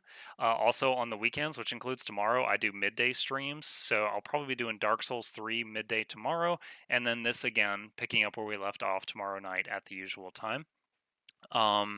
You can sub for free with Amazon Prime if you have that. If you wish to see some of my previous content and my best moments, that is in the YouTube archives down below. So once again, thank you guys for joining, and special thanks to Team Spock, Shen Force One, Wookie, Mooster, Rays for following, and Kumar God PC for the one, only, and largest donation I've ever received tonight. So you guys take care, and I'll see you tomorrow. If you stick around for another couple minutes, I always raid another channel at the end of the stream just to spread the love around, so you'll get bounced somewhere else if you hang out. Peace. Have a good night. Will do, legendary.